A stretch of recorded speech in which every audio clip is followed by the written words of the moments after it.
ಪೂರ್ಣ ಮೇಲಕ್ಕೆ ತಲೆಯಲ್ಲಿ ಕಾಲುಗಳನ್ನು ಚೆನ್ನಾಗಿ ಒತ್ತಿ ಹಿಮ್ಮಡವನ್ನು ಒತ್ತಿ ಅಲ್ಲಿಂದ ಮತ್ತೆ ಶರೀರವನ್ನು ಮೇಲಕ್ಕೆ ಎತ್ತಬೇಕು. ಎದೆತ್ತುಕೊಂಡು ಇನ್ನು ಸ್ವಲ್ಪ ಹಿಂದಾಗಿ ಹೊಟ್ಟೆ ಭಾಗಗಳಲ್ಲಿ ಸೊಂಟದಿಂದ ಮತ್ತೆ ಶರೀರ ಮೇಲೆ ಮತ್ತೆ ನಿಧಾನವಾಗಿ ವಾಪಸ್ ಕಡೆಗೆ. ಎರಡೂ ಕೈಯನ್ನು ಮುಷ್ಟಿ ಕಟ್ಟಿ ನೇರ ಕಾಲು ನಡುವೆ ಅಂತರ ಇಟ್ಟು ನಿಧಾನ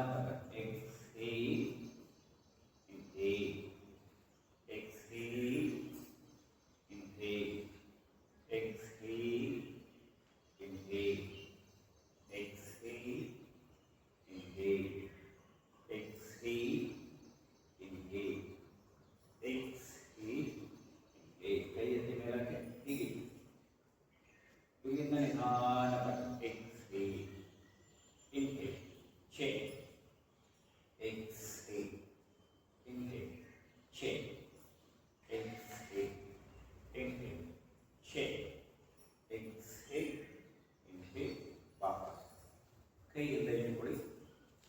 ಈಗ ಹಾಗೆ ಮುಂದೆ ಬಾಡಿ ತಲೆ ಮುಂದಕ್ಕೆ ಸ್ವಲ್ಪ ಮುಂದಕ್ಕೆ ಭುಜ ಮೇಲೆ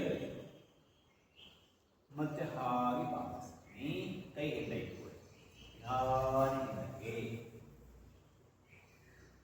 ಸ್ವಲ್ಪ ಹಿಂದಕ್ಕೆ ಹಾಗೆ ವಾಪಸ್ ಕಾಲು ಸ್ವಲ್ಪ ಗ್ಯಾಪ್ ಇಟ್ಕೊಳ್ಳಿ. ಕಾಲು ಬೆಂಡ್ ಮಾಡಿ ನಿಧಾನ ಕೆಳಗೆ ಎರಡೂ ಕೈ ಕಪ್ ಶೇಪ್ ಮುಂದಕ್ಕೆ ಕಾಲು ನೇರ ಮಾಡಿ ಕೈಗಳನ್ನು ಚೆನ್ನಾಗಿ ಪ್ರೆಸ್ ಮಾಡ್ತಾ ಇದೆ. ಕಾಲು ಬೆರಳನ್ನು ಚೆನ್ನಾಗಿ ಒತ್ತಿ ಈಗ ಮುಮ್ಮಡವನ್ನು ನಿಧಾನ ಮೇಲಕ್ಕೆ ಪಾದದ ಮುಂಭಾಗ ಹಿಮ್ಮಡ ಪ್ರೆಸ್ ಮಾಡ್ತಾರೆ. ತಲೆ ಎತ್ತಿ ಮುಂದೆ ನೋಡಿ, ಹಿಮ್ಮಡದ ಮೇಲೆ ಇಟ್ಕೊಳ್ಬೇಕು. ಮುಮ್ಮಡ ಮೇಲೆ ಪೂರ್ತಿ ಪಾದವನ್ನು ಮುಂಗಾಲನ್ನು ಮೇಲಕ್ಕೆ ಎತ್ತಬೇಕು. ಮುಂದೆ ನೋಡ್ತಾ ಇದೆ. ಈಗ ಹಾಗೆ ಪಾದದ ಬೆರಳನ್ನು ಚೆನ್ನಾಗಿ ಪ್ರೆಸ್ ಮಾಡಿ ಸ್ವಲ್ಪ ಮುಂದಕ್ಕೆ ಹಿಮ್ಮಡ ಇದೆ, ಹೀಲ್ ಅಪ್. ಮುಂದೆ ನೋಡ್ತಾ ಇದೆ. ಮುಂದಕ್ಕೆ ಮತ್ತೆ ಪಾದ ಉರಿ ಎರಡೂ ಕೈಯನ್ನು ಪಾದ ಮೇಲೆ ಪಾದವನ್ನು ಚೆನ್ನಾಗಿ ಪ್ರೆಸ್ ಮಾಡಬೇಕು. ಪ್ರೆಸ್ ಮಾಡ್ತಾ ಇದೆ.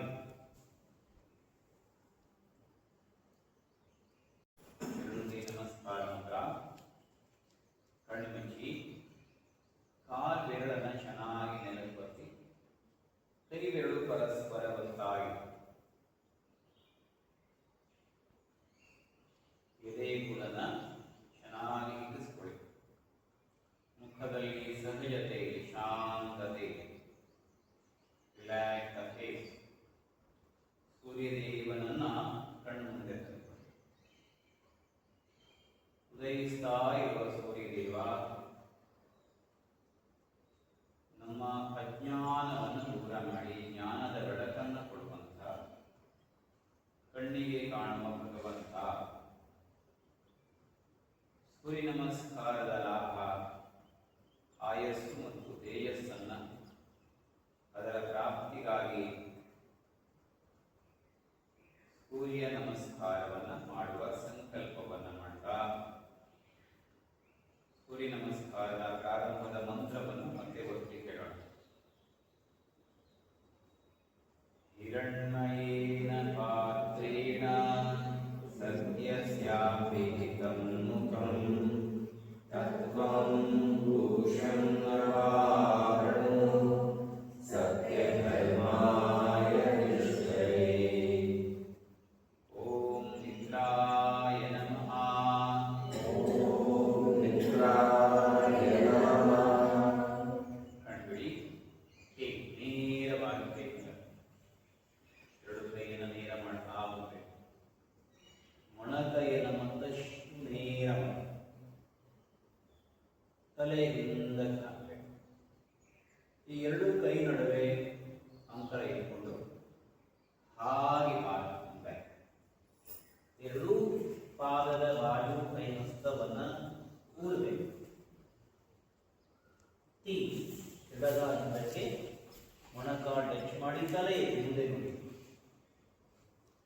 चार ಎರಡು ಕಾಲ ಹಿಂದೆ ಜೋಡಿಸಿ पांच ಎದೆ ಹಣೆ ಮೊಣಕಾಲು ಟಚ್ ಮಾಡಿ ನಾನ್ ಮೇಲೆ ಕೈಗಳ ಮೇಲೆ ಸಮಾನ ಭಾರ ಹಾಗೆ ಬರುತ್ತೆ ಪಾದ ಉರಿ ಸೊಂಟ ಮೇಲಕ್ಕೆ ಆಟ್ ಮತ್ತೆ ಲೆಫ್ಟ್ ಲೆಗ್ ಫಾರ್ 9 ಕೈ ಹಸ್ತ ಉರಿ 10 ಹೀಗೆ ಓಂ ರವಯೇ ನಮಃ ಓಂ ಇಷ್ಟೇ ಸೂರ್ಯ ನಮಸ್ಕಾರ ಪೂರ್ಣ ಮಾಡೋದಲ್ಲ ಯಾಕಂದ್ರೆ ದೋ ಸ್ಥಿತಿ ಕೊಟ್ಬಿಡ್ತಾರೆ ಅಂತ ಕಾಯ್ತಾರೆ ಅಲ್ವಾ ಅವಸರ ನಮಗೆ ಇಂದ ಮತ್ತೆ ವಾಪಸ್ ದೋಗ್ ಹೋಗೋದೇ ಅಲ್ಲಿ ನಿಲ್ಲೋದೇ ಅದಕ್ಕೆ ಏನ್ ಮಾಡ್ಬೇಕೀಗ ನೋಡಿ ಇಲ್ಲಿಂದ ಸೂರ್ಯ ನಮಸ್ಕಾರ ಸ್ಥಿತಿಯಲ್ಲಿ ಇಟ್ಕೊಂಡು ನೋಡಿ ಮೊದಲು ಏನ್ ಮಾಡ್ಬೇಕು ತಲೆ ಹಿಂದೆ ಹಾಕ್ಬೇಕು ನೋಡಿ ನೋಡ್ಕೊಳ್ಳಿ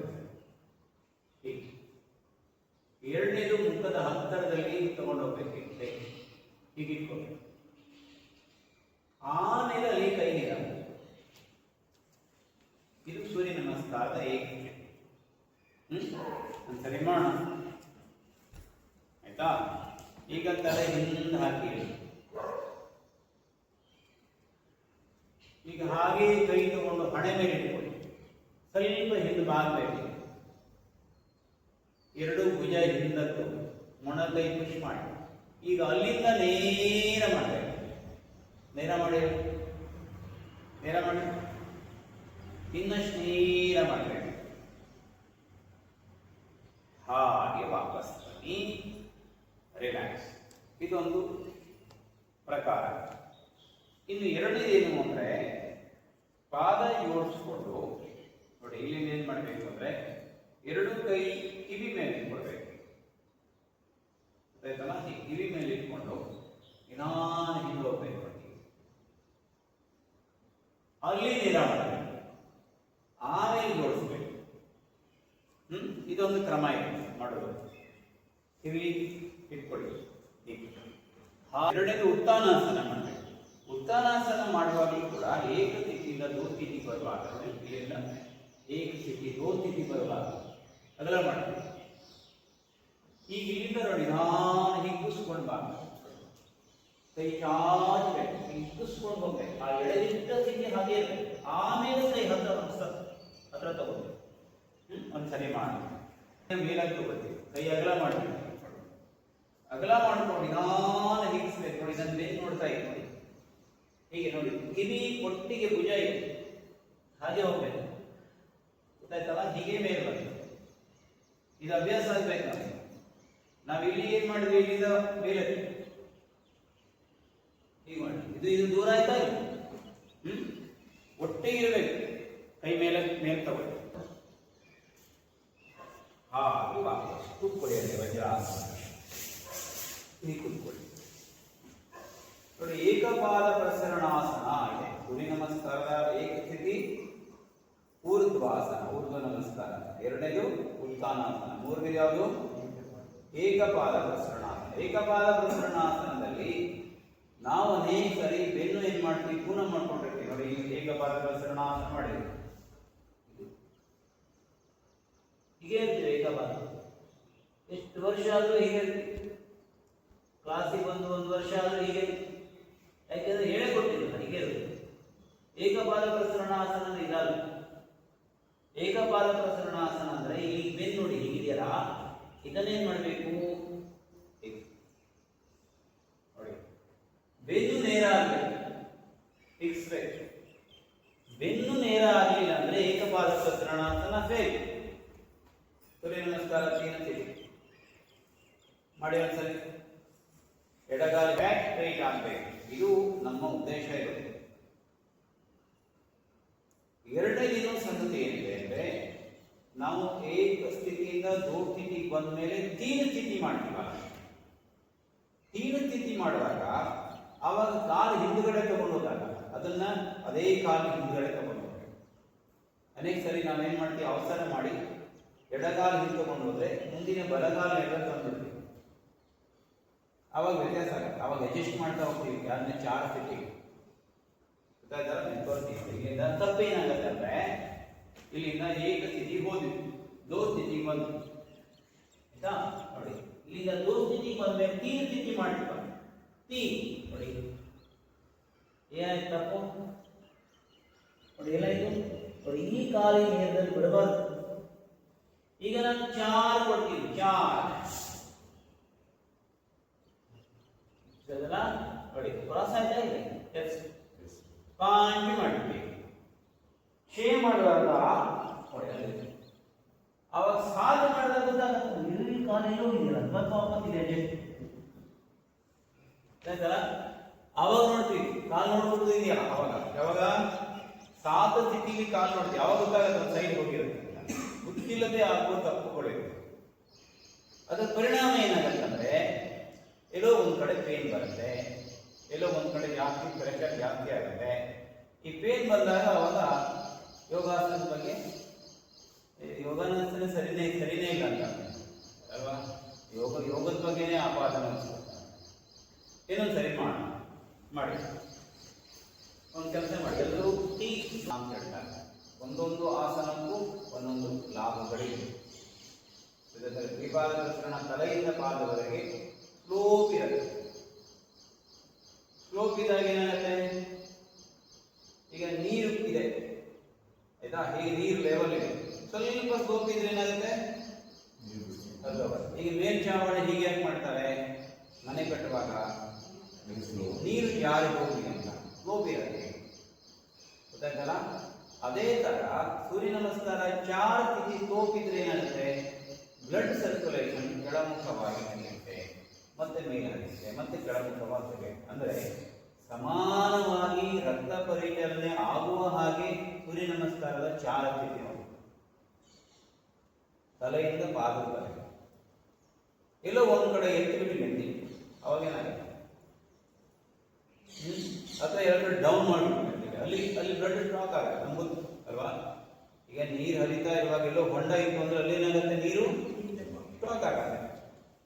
ಅಲ್ಲಿ ಹೋಗುವ ಪ್ರಮಾಣ ನೀರು ಕಮ್ಮಿ ಆಗಿಬಿಡುತ್ತೆ, ಇಲ್ಲಿ ಹೋಗ್ಬೇಕಲ್ಲ ನೀರು ಅಲ್ಲಿ ಕಡಿಮೆ ಆಗುತ್ತೆ. ಯಾಕಂದ್ರೆ ಇಲ್ಲಿ ಹೊಂಡ ಬಿದ್ದಿರಲಿಲ್ಲ, ತಗ್ಗು ಬಿದ್ದಿರಲಿಲ್ಲ. ಅವಾಗ ಏನ್ ಮಾಡ್ತಾರೆ, ಆ ತಗ್ಗನ್ನ ಇದು ಮಾಡಿ ಮುಚ್ಚಿ ಮತ್ತೆ ನೀರು ಸರಾಗವಾಗಿ ಹರಿಯುವಾಗ ಮಾಡ್ತಾರೆ. ಅದೇ ತರ ಶರೀರದಲ್ಲೂ ಕೂಡ ಬ್ಲಡ್ ಸರ್ಕ್ಯುಲೇಷನ್ ನೀರು ಹರಿದ ಹಾಗೆ ಎಲ್ಲ ಕಡೆ ಹರಿಬೇಕು, ಬ್ಲಡ್ ಸರ್ಕ್ಯುಲೇಟ್ ಆಗ್ಬೇಕು. ಎಲ್ಲೋ ಒಂದ್ ಕಡೆ ಬ್ಲಡ್ ಕ್ಲಾಟ್ ಆಯ್ತು ಅಂದ್ರೆ ಅವಾಗ ಪ್ರಾಬ್ಲಮ್ ಶುರು ಆಗುತ್ತೆ ಅಲ್ವಾ. ಅದಕ್ಕೆ ಯೋಗ. ಇವತ್ತು ಸೂರ್ಯ ನಮಸ್ಕಾರದ ಚಾರ ಸ್ಥಿತಿ ಅಭ್ಯಾಸ ಮಾಡಿ, ಮತ್ತೆ ಮುಂದಿನ ತರಗತಿಯಲ್ಲಿ ಮತ್ತೆ ಮುಂದಿನ ಸ್ಟೆಪ್ ಅನ್ನು ಅಭ್ಯಾಸ ಮಾಡಿ. ನಿಂತ್ಕೊಳ್ಳಿ, ನೇರಳೆ ಕಾಲು ಬೆರಳನ್ನ ಚೆನ್ನಾಗಿ ಒತ್ತಬೇಕು, ಕೈ ಬೆರಳನ್ನ ಸೇರಿಸಬೇಕು, ಶರೀರಕ್ಕೆ ಹತ್ತಿರ ಇರಬೇಕು ಕೈ, ಭುಜದಿಂದ ತಳಿ, ಕೈ ಕೆಳಗೆ ಜಗ್ಗಿ, ಕಾಲು ಬೆರಳನ್ನ ಒತ್ತಾ ಇರಬೇಕು. ಎರಡು ಹೆಬ್ಬೆರಳನ್ನ ಸೇರಿಸಿ ಎರಡು ಹೆಬ್ಬೆರಳು ನೋಡಿ ಕೆಳಗೆ, ಪಾದದ ಬೆರಳು ಸೇರಿಸಬೇಕು, ಗೊತ್ತಾಗಿದೆ. ಪ್ರೆಸ್ ದ ಟೋಸ್, ಹಿಮ್ಮಡ ಬತ್ತಿ ಚೆನ್ನಾಗಿ ನೇರ ಮಾಡಿ ಕೆಳಗಡೆ ಇಳಿತಾ ಇರಬೇಕು, ಎಕ್ಸ್ಪೆಕ್ಟ್.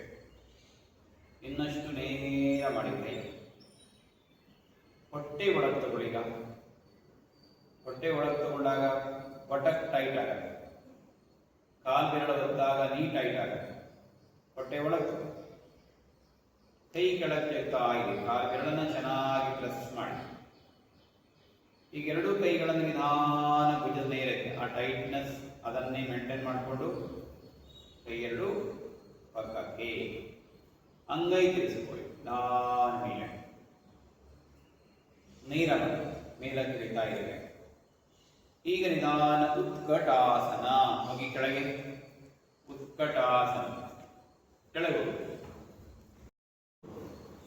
ಕೈ ಲಾಕ್ ಮಾಡಬೇಕು, ಮೇಲಕ್ಕೆ ಎತ್ತಿ.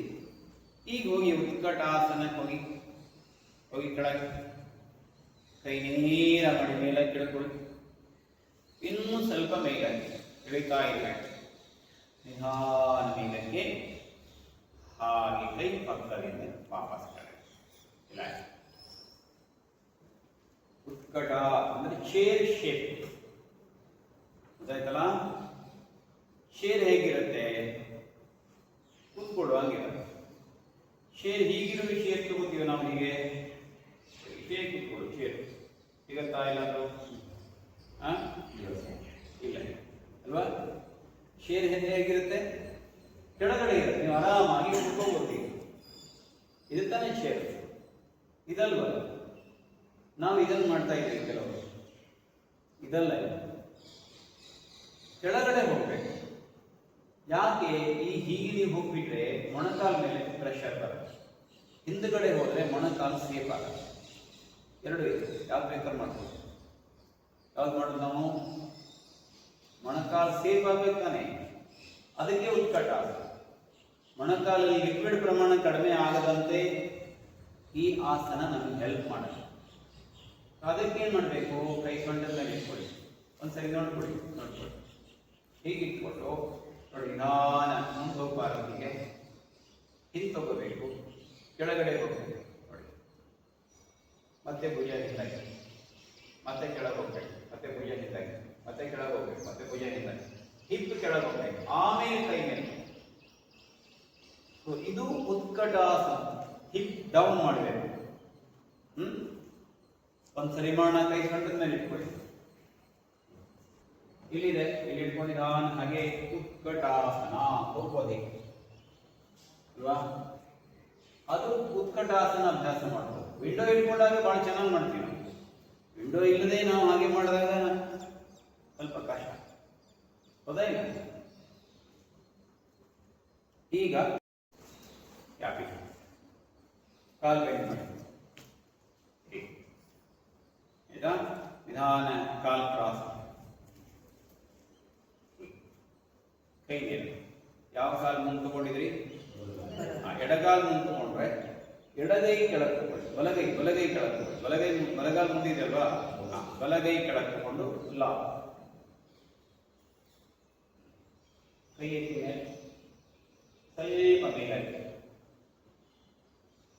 ವಾಪಸ್. ಮತ್ತೆ ನಿಧಾನಕ್ಕೆ ಹೇಗೆ ಕೈ ನೀರ ಹಾಗೆ ನಿಧಾನ ಲಾಕ್ ಎತ್ತಿ ಮೇಲೆ ಸ್ವಲ್ಪ ಮೇಲೆ ವಾಪಸ್ ಬನ್ನಿ. ಇದು ಮೊದಲನೇ ಸ್ಟೆಪ್ ಗರುಡಾಸನ. ಎರಡನೇ ಸ್ಟೆಪ್ ಏನು ಅಂದ್ರೆ ಹೀಗೆ ಇಟ್ಕೊಳ್ಬೇಕು, ಕೈ ಹೀಗೆ, ಹಾಗೆ ಕಾಲು ಎತ್ತಬೇಕು. ಒಂದು ಕಾಲು ಮೇಲೆ ಇಟ್ಕೊಳ್ಳು. ಇದು ಎರಡನೇ ಸ್ಟೆಪ್ ಮಾಡಿ. ಕೆಳಗೆ ಹಾಗೆ ಸುತ್ತಿ ಕೆಳಗಡೆ ಇರುವ ಕಾಲಿಗೆ ಈಗ ಲಾಕ್ ಮಾಡಿ, ಕಾಲು ಬೆಂಡ್ ಮಾಡ್ಕೋಬೇಕು. ವಾಪಸ್ ಇನ್ನೊಂದು ಕಾಲು ಮಾಡಿ ನಿಧಾನ ಕೆಳಕ್ಕೆ ಸುತ್ತಿ. ಈಗ ಬನ್ನಿ ಗರುಡ. ಇದು ಕೂಡ ನಮಗೆ ಕಾಲಿಗೆ ಶಕ್ತಿಯನ್ನ ಕೊಡುವಂಥದ್ದು. ಕಾಲು ಕ್ರಾಸ್ ಮಾಡಿದಾಗ, ಲಾಕ್ ಮಾಡಿದಾಗ ಒಂದು ಶಕ್ತಿ ಸಿಗತ್ತೆ ಕಾಲಿಗೆ. ಯಾವಾಗಲೂ ಕೈ ಹೀಗೆ ಮಾಡಿದಾಗ, ಲಾಕ್ ಮಾಡಿದಾಗ, ಕೈ ಟೈಟ್ ಮಾಡಿದಾಗ ಕೈ ನರಗಳಿಗೆ ಮತ್ತು ಕೀಲುಗಳಿಗೆ ಶಕ್ತಿ ಬಂದಾಗೆ ಕಾಲುಗಳಿಗೆ ಶಕ್ತಿ ಬರುತ್ತೆ. ಇನ್ನೊಂದೇನು ಅಂದ್ರೆ ಮೂತ್ರಕೋಶಕ್ಕೆ ತುಂಬಾ ಶಕ್ತಿ ಕೊಡುವಂತ ಆಸನ. ಯೂರಿನ್ ಬ್ಲಾಕ್ ಆಗುವಂಥ, ಯೂರಿನ್ ಲೀಕ್ ಆಗುವಂಥದ್ದು, ಈ ಥರದ್ದೆಲ್ಲ ಆಗ್ತದೆ. ಸೊ ಈ ಥರ ಆಸನಗಳು ಇದು ಮತ್ತು ಗೋಮುಖಾಸನ ಕೆಳಗಡೆ ಕೂತ್ಕೊಂಡು ಮಾಡ್ತೀವಿ. ಈ ಎರಡು ಆಸನ ನಮಗೆ ಹೆಲ್ಪ್ ಆಗುತ್ತೆ. ಈಗ ಸಮಸ್ಥಿತಿ ಪಾದ ಮಾಡಿ, ಕೈ ನೀಡ ಒಮ್ಮೆ ತ್ರಿಕೋನಾಸನಕ್ಕೆ ಜಂಪ್ ಮಾಡಬೇಕು. ಮಾಡಿ ಇನ್ಹೇಲ್ ಜಾಂಪ್, ಎರಡು ಕೈ ನೇರ ಮಾಡಿ, ನೇರ ಪೂರ್ಣ ಹೊರಗಡೆದಾಗಿ ಬಲಪಾದದ ಹಿಮ್ಮಡ ಇಟ್ಕೊಳ್ಳಿ, ಹಾಗೆ ಎಡಪಾದವನ್ನು 60 ಡಿಗ್ರಿ ಸ್ವಲ್ಪ ನಿಂದ. ಈಗ ರೈಟ್ ಹ್ಯಾಂಡ್ ಔಟ್, ಬಲಗೈ ಕೆಳಗೆ, ನಿಧಾನ ಕೈ ಕೆಳಗೆ, ಮೇಲ ಕೆಳಗೆ, ಮೇಲ ಮಾಡಬೇಕು. ಹಾಗೆ ವಾಪಸ್ ಬನ್ನಿ, ಪಾದ ಮುಂದೆ, ಆ ಕಡೆ ಪಾದ ತಿರ್ಸ್ಕೊಳ್ಳಿ. ಮತ್ತೆ ನಿಧಾನ ಕೈ ಕೆಳಗೆ, ಹಾಗೆ ಮೇಲೆ ನೇರ ಮಾಡಿ.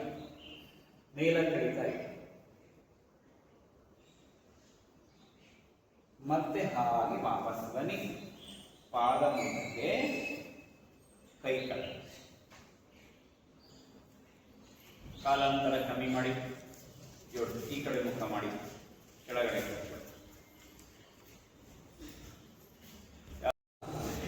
ತ್ರಿಕೋನ ಅಂದ್ರೆ ಟ್ರಯಾಂಗಲ್.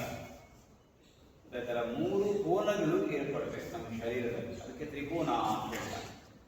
ಸೊ ಮಾಡುವಾಗ ನಾವು ಪಾದ ತಿರ್ಸ್ಕೊಂಡು ಮಾಡುವಾಗ ಈ ಭಾಗ ಮುಂದುವರೆದು ಇದನ್ನು ತಿಳ್ಕೋಬೇಕು. ಇದು ಮೊದಲನೇ ಪಾಯಿಂಟ್. ಎರಡನೇದು ಪಕ್ಕಕ್ಕೆ ಹೋಗ್ತಾ ಇರ್ತೀವಲ್ಲ, ಪಕ್ಕಕ್ಕೆ ಹೋಗುವಾಗ ಚಾಚ್ಕೊಂಡು ನಿಧಾನ ಚಾಚ್. ಒಂದ್ಸಾರಿ ಏನ್ ಮಾಡಬೇಕು, ಕಾಲನ್ನ ಇಟ್ಕೊಳ್ಬೇಕು, ಪಾದ ತಗೊಂಡು ಕೈ ಸೊಂಟದ ಮೇಲೆ ಇಟ್ಕೋಬೇಕು. ಇಲ್ಲಿಂದ ನಿಧಾನ ನೋಡಿ ಟರ್ನ್, ಹಾಗೆ ಟರ್ನ್ ಮಾಡ್ತಾ ಆಮೇಲೆ ಏನು ಭುಜ ಹಿಂದೆ, ಕೈ ಮೇಲೆ ಎತ್ತು ಬೇಡ, ಇಷ್ಟೇ ಮಾಡೋಣ. ಮಾಡಿ. ತ್ರಿಕೋನಾಸನ ಪೂರ್ಣ ಆಗ್ಬೇಕಾದ್ರೆ ಕೈ ಮೇಲೆ ಎತ್ತಬೇಕು. ಎಲ್ಲಿದೆ ತ್ರಿಕೋನ? ಒಂದು ಇಲ್ಲಿಂದ ಇಲ್ಲಿವರೆಗೆ ಒಂದು ಕೋನ, ಆಯ್ತಾ? ಇನ್ನೊಂದು ಈ ಕೈ ಎತ್ತಾಗ ಒಂದು ಕೋನ ಬರುತ್ತೆ ಇಲ್ಲಿಂದ ಇಲ್ಲಿವರೆಗೆ.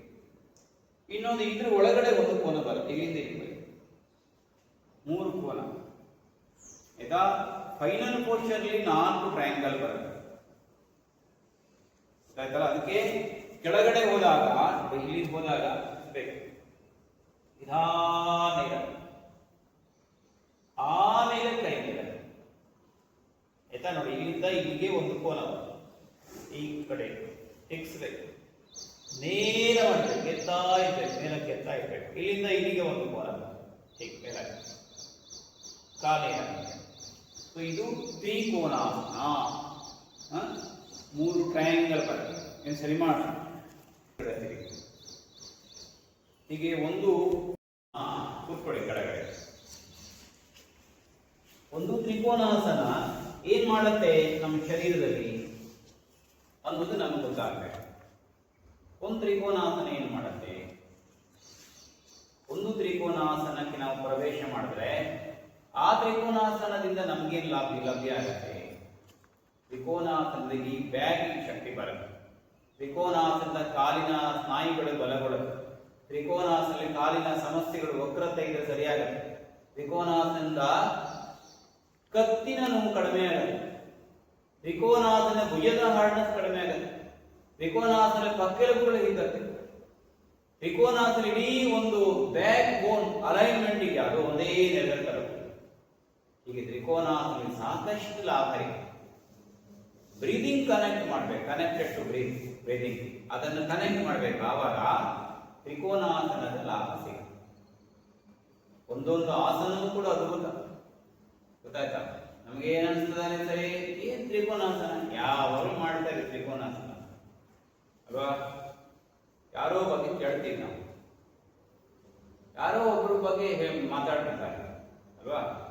ಅವ್ರೇನ್ರಿ ಹೀಗೆ ಅಂತ, ನೀವು ಅವ್ರೇನ್ರಿ ಹೀಗೆ ಅಂತ ಹೇಳೋರ ಜೊತೆಗೆ ಅದು ಹೇಳಿರ್ತಾರಲ್ಲ ಆ ವ್ಯಕ್ತಿ ಬಗ್ಗೆ, ಆ ವ್ಯಕ್ತಿ ಜೊತೆಗಿದ್ದಾಗ ನಿಮ್ಗೆ ಗೊತ್ತಾ, ಅವರು ತಿಳಿದಂಗಿಲ್ಲ, ಇವರು ಬೇರೆನೇ ಇದ್ದಾರೆ, ನಾನು ಅವ್ರ ಜೊತೆಗಿದ್ದೀನಿ ಅಂತ ಅವ್ರ ಬಗ್ಗೆ ಪರವಾಗಿ ಮಾತಾಡಿ ಶುರು ಮಾಡಿ. ಹೌದಾ? ಯಾವ ವ್ಯಕ್ತಿ ಬಗ್ಗೆ ಕೆಳಗೆ ಕೆಳಗೆ ಕೆಳಗೆ ಕ್ಲಾಸ್, ಯಾವ ವ್ಯಕ್ತಿ ಬಗ್ಗೆ ಅವರು ಕೀಳಾಗಿ ಮಾತಾಡಿದ್ರ ಅದೇ ವ್ಯಕ್ತಿ ಜೊತೆಗೆ ನಾವು ಒಡನಾಟ ಮಾಡಿದಾಗ ಆ ವ್ಯಕ್ತಿಯ ನಿಜ ಸ್ವರೂಪ, ಅವನ ಒಂದು ಸ್ವಭಾವ, ಇದೆಲ್ಲದರ ಅನುಭವ ನಮಗಾಗ. ಅವ್ರು ಹೇಳಂಗಿಲ್ಲ, ಅವ್ರು ತಿಳ್ಕೊಂಡಂಗಿಲ್ಲ, ಈ ವ್ಯಕ್ತಿ ಬೇರೆನೇ ಇದ್ದಾರೆ. ಹಾಗೆ ಯಾವುದೇ ಒಂದು ಸಣ್ಣ ಆಸನ ಅಂತ ಅನ್ಸತ್ತೆ ನಮಗೆ, ಒಂದು ಸ್ಮಾಲ್ ಆಸನ್, ಅರ್ಧ ಕಟಿ ಚಕ್ರಾಸನ, ಅದರ ಬೆನಿಫಿಟ್ ಏನು? ಒಂದು ಸ್ಮಾಲ್ ಆಸನ್, ಅರ್ಧ ಚಕ್ರಾಸನ, ಅದರ ಬೆನಿಫಿಟ್ ಏನು? ಆಸನ ಚಿಕ್ಕದಿರ್ಬೋದು, ಅದರ ಬೆನಿಫಿಟ್ ಬಹಳ ಚೆನ್ನಾಗಿ.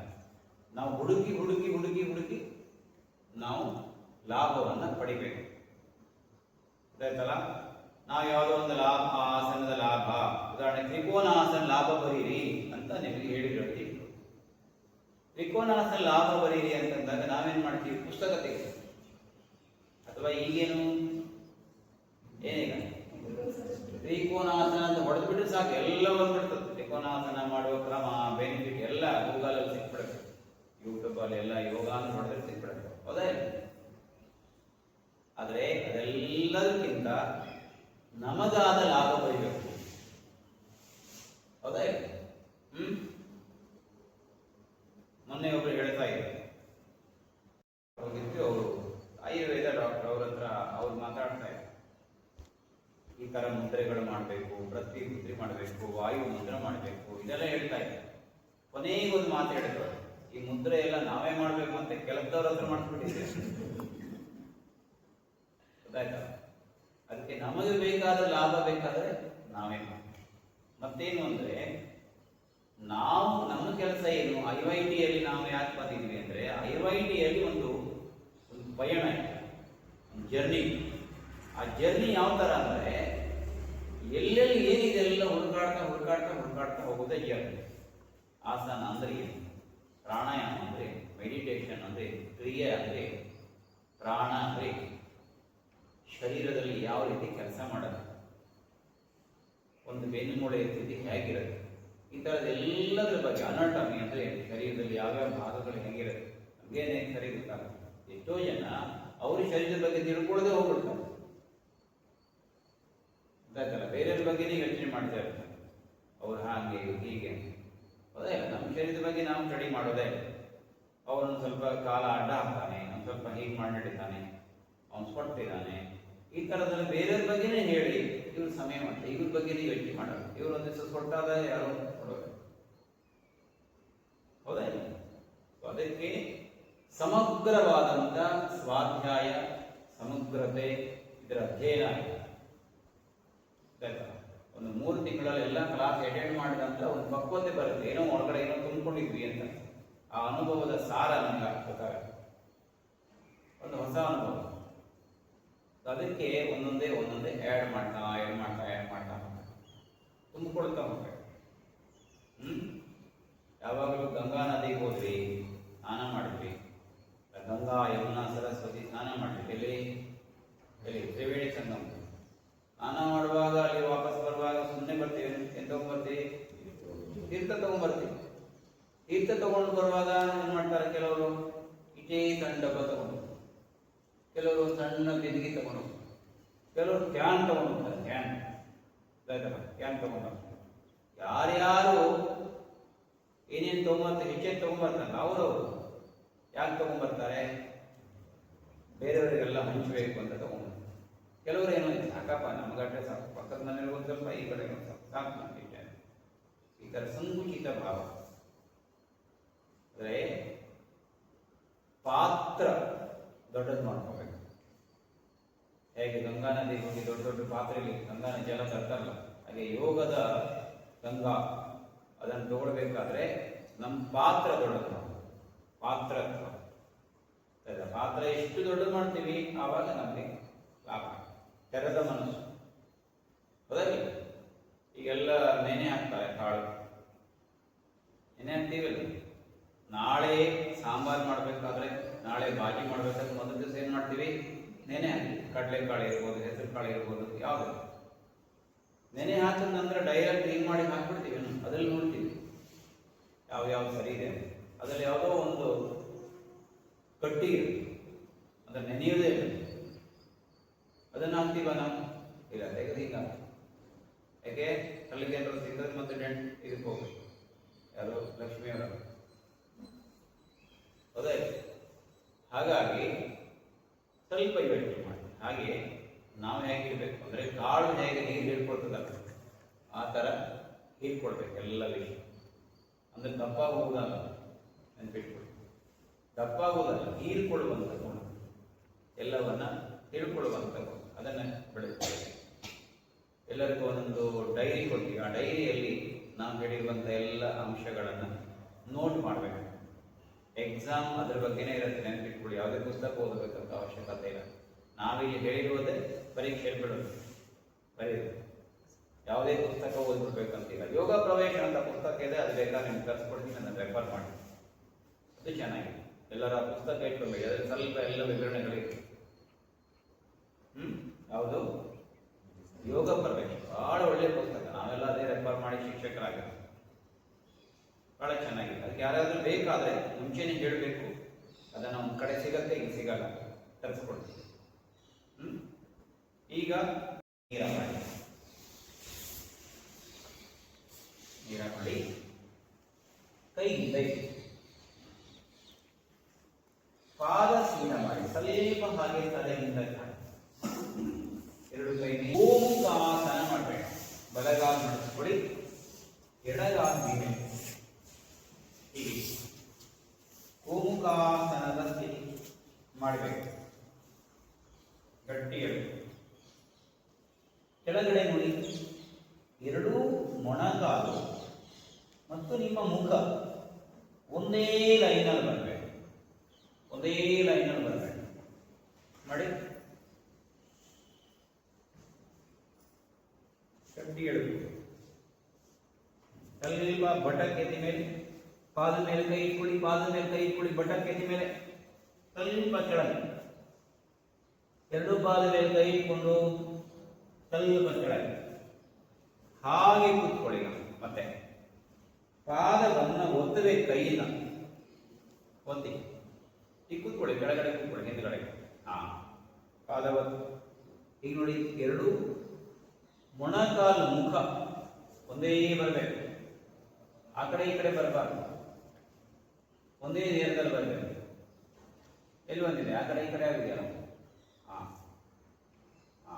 ಎರಡು ಮೊಣಕಾಲು ಈಗ ಬರಬೇಕು, ಒಂದರ ಮೇಲೆ ಒಂದು ಬರಬೇಕು. ಮುಂಚ ವಾಪಸ್ ಮಾಡಿ, ಮತ್ತೆ ಬರೋಣ. ಇನ್ನೊಂದು ಕಾಲ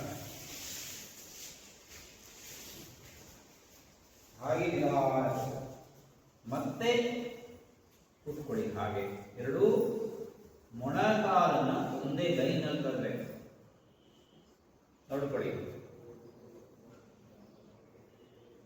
ಕಾಲು ಪ್ರೆಸ್ ಮಾಡಬೇಕು, ಕಾಲು ಪ್ರೆಸ್ ಮಾಡಿ, ಕಾಲು ಪ್ರೆಸ್ ಮಾಡಿ, ಎರಡೂ ಕೈಯಿಂದ ಪಾದ ಪ್ರೆಸ್ ಮಾಡಿ, ಪ್ರೆಸ್ ಮಾಡಿ. ತಲೆ ಮುಂದೆ ನೋಡ್ತಾ ಇದೆ, ಮುಂದುಗಡೆ ಬಾಗಿದೆ, ಹಿಂದ್ಗಡೆ ಕೂತ್ಕೊಳ್ಳಿ ಕರೆಕ್ಟ್ ಆಗಿ. ನೇರ ಮಾಡಿ, ಬೇನೆ ನೇರ ಮಾಡಿ, ಹಾಗೆ ವಾಪಸ್ ಬನ್ನಿ. ಮತ್ತೆ ಬಲಗಾಲು ಕೆಳಗೆ ತಗೊಳ್ಳಿ. ಹೇಗೆ ನೋಡಿ, ಈಗ ಎರಡೂ ಮೊಣಕಾಲು ಒಂದೇ ಲೈನಲ್ಲಿ ಬಂದರೆ ಸ್ವಲ್ಪ ಆ ಕಡೆ ಈ ಕಡೆ ಕರೆಕ್ಟ್ ಆಗಿ. ಈಗ ಸ್ವಲ್ಪ ಮುಂದಬಾಗ ನಿಮ್ಮ ಗದ್ದ ಮೊಣಕಾಲಿಗೆ ಟಚ್ ಆಗ, ತಲೆ ಎತ್ತಿ ಮುಂದೆ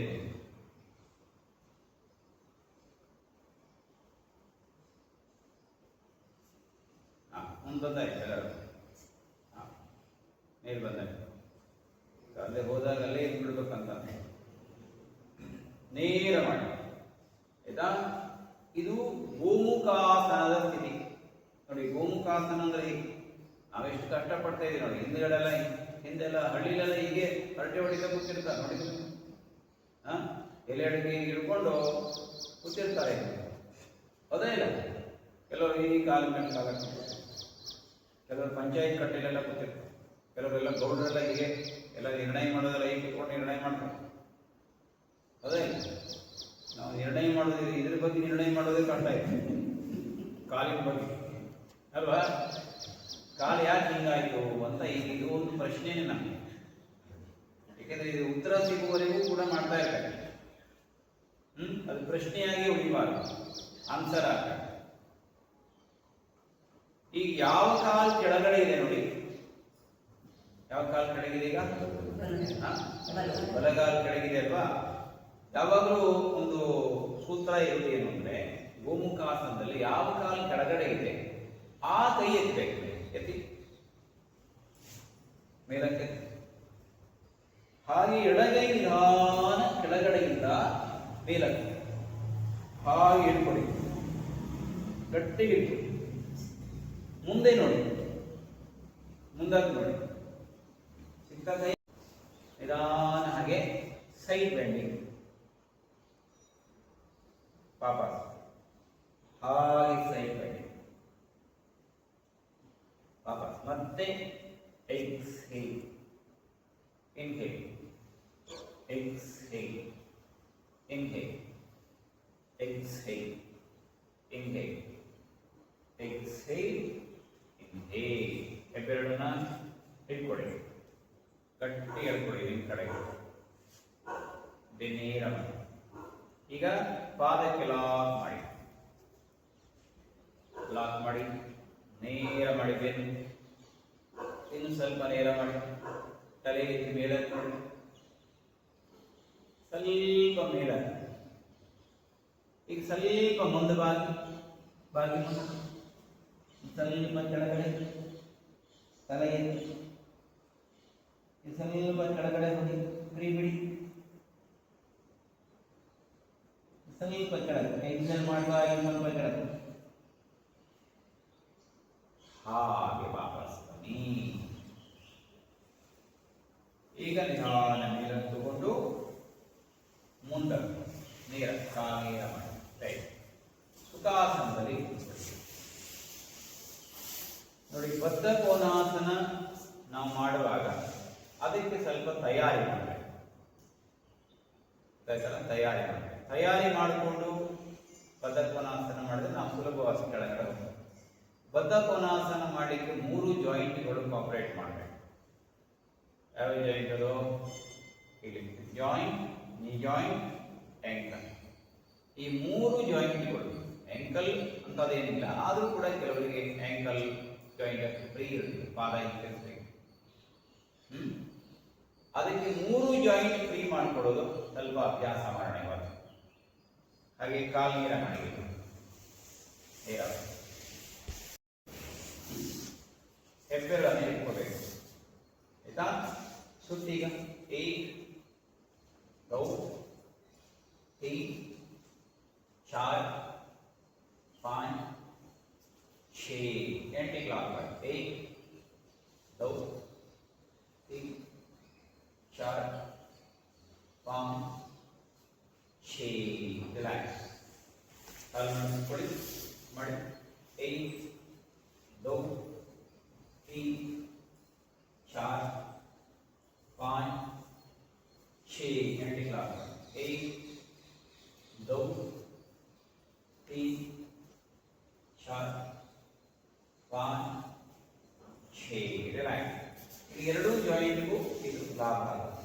ಎರಡನೇದು ಹೀಗೆ ಮಾಡಿ, exhale inhale, exhale inhale, exhale inhale, exhale inhale, exhale inhale, exhale inhale, exhale inhale, exhale inhale, change ಮಾಡಿ.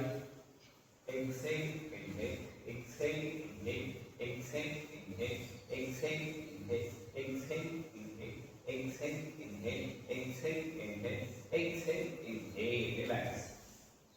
ಈಗ ಕಾಲು ಮಡಿಸಿಕೊಳ್ಳಿ, ಪಾದ ಮೇಲೆ, ಕೈ ಕೆಳಗೆ ತಳ್ಳಬೇಕು. ಈಗ ಕಾಲನ್ನು ತಳ್ಳಬೇಕು ಕೆಳಗೆ, ಮೊಣಕಾಲು ಟಚ್ ಮಾಡಬೇಕು. ಮಾಡಿ ಎಕ್ಸೇಲ್, ಇನ್ಹೇಲ್, ತೊಡೆ ಟಚ್ ಮಾಡಿ. Exhale, inhale, exhale, inhale, exhale, inhale, exhale, inhale, exhale, inhale, change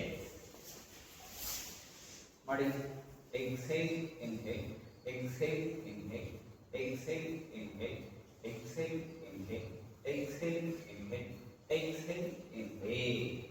ಮತ್ತೆ ಕಾಲನ್ನ ಹತ್ತಿರ ಮಾಡಿ, ಸ್ವಲ್ಪ ಮೇಲೆ inhale, exhale, change, inhale, exhale, change, inhale, exhale, change, inhale, exhale, change, inhale, exhale, change, inhale, exhale. ಹಾಗೆ ಇಟ್ಕೊಳ್ಳಿ. ಈಗ ಕಾಲನ್ನು ಮಡಿಸಿಕೊಳ್ಳಿ, ಹೀಗೆ ಗಟ್ಟಿಯಾಗಿ ಲಾಕ್, ಸ್ವಲ್ಪ ಹಿಂದೆ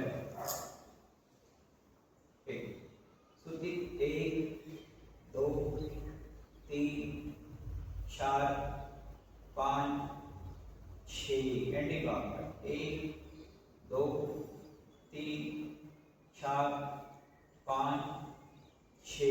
ರಿಲ್ಯಾಕ್ಸ್. ಮತ್ತೆ ಹೀಗೆ ಕಟ್ಟಿ ಮಾಡಿ.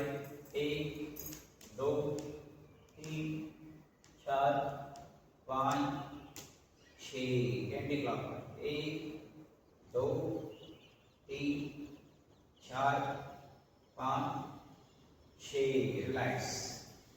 ಈಗ ಬದ್ಧ ಕೋನಾಸನ ಮಾಡಿ. ಈಗ ನೋಡಿ ಸ್ವಲ್ಪ ಫ್ರೀ ಆಗಿರ್ಬೋದು ನೋಡಿ. ಬದ್ಧ ಕೋನಾಸನ ಮಾಡಿ, ಪರವಾಗಿಲ್ವಾ? ಸ್ವಲ್ಪ ಫ್ರೀ ಅಂತ ಅನಿಸ್ತಾ ಇದೆ. ಏನು ತಲೆ ನಿಧಾನವಾಗಿ ನೋಡಿ, ಆರಾಮಾಗಿ ಬಾಗ್ಬೋದು ಮುಂದ್ಗಡೆ ಹೋಗಿ.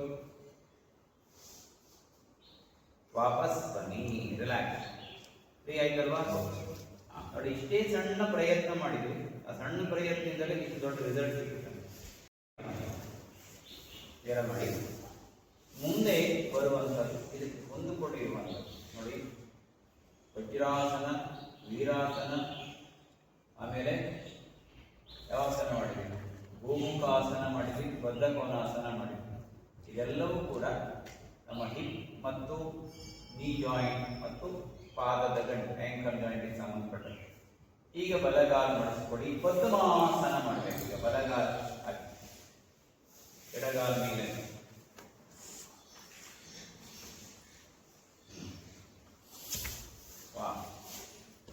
ಈಗ ಪದ್ಮಾಸನದಲ್ಲಿ ಪರ್ವತಾಸನ ಮಾಡಿ. ಮೇಲಕ್ಕೆ ಪರ್ವತಾಸನ ಮಾಡಬೇಕು. ಮೇಲಕ್ಕೆ ಎತ್ತಿ ಮೇಲಕ್ಕೆ ಎಳ್ಕೋಬೇಕು.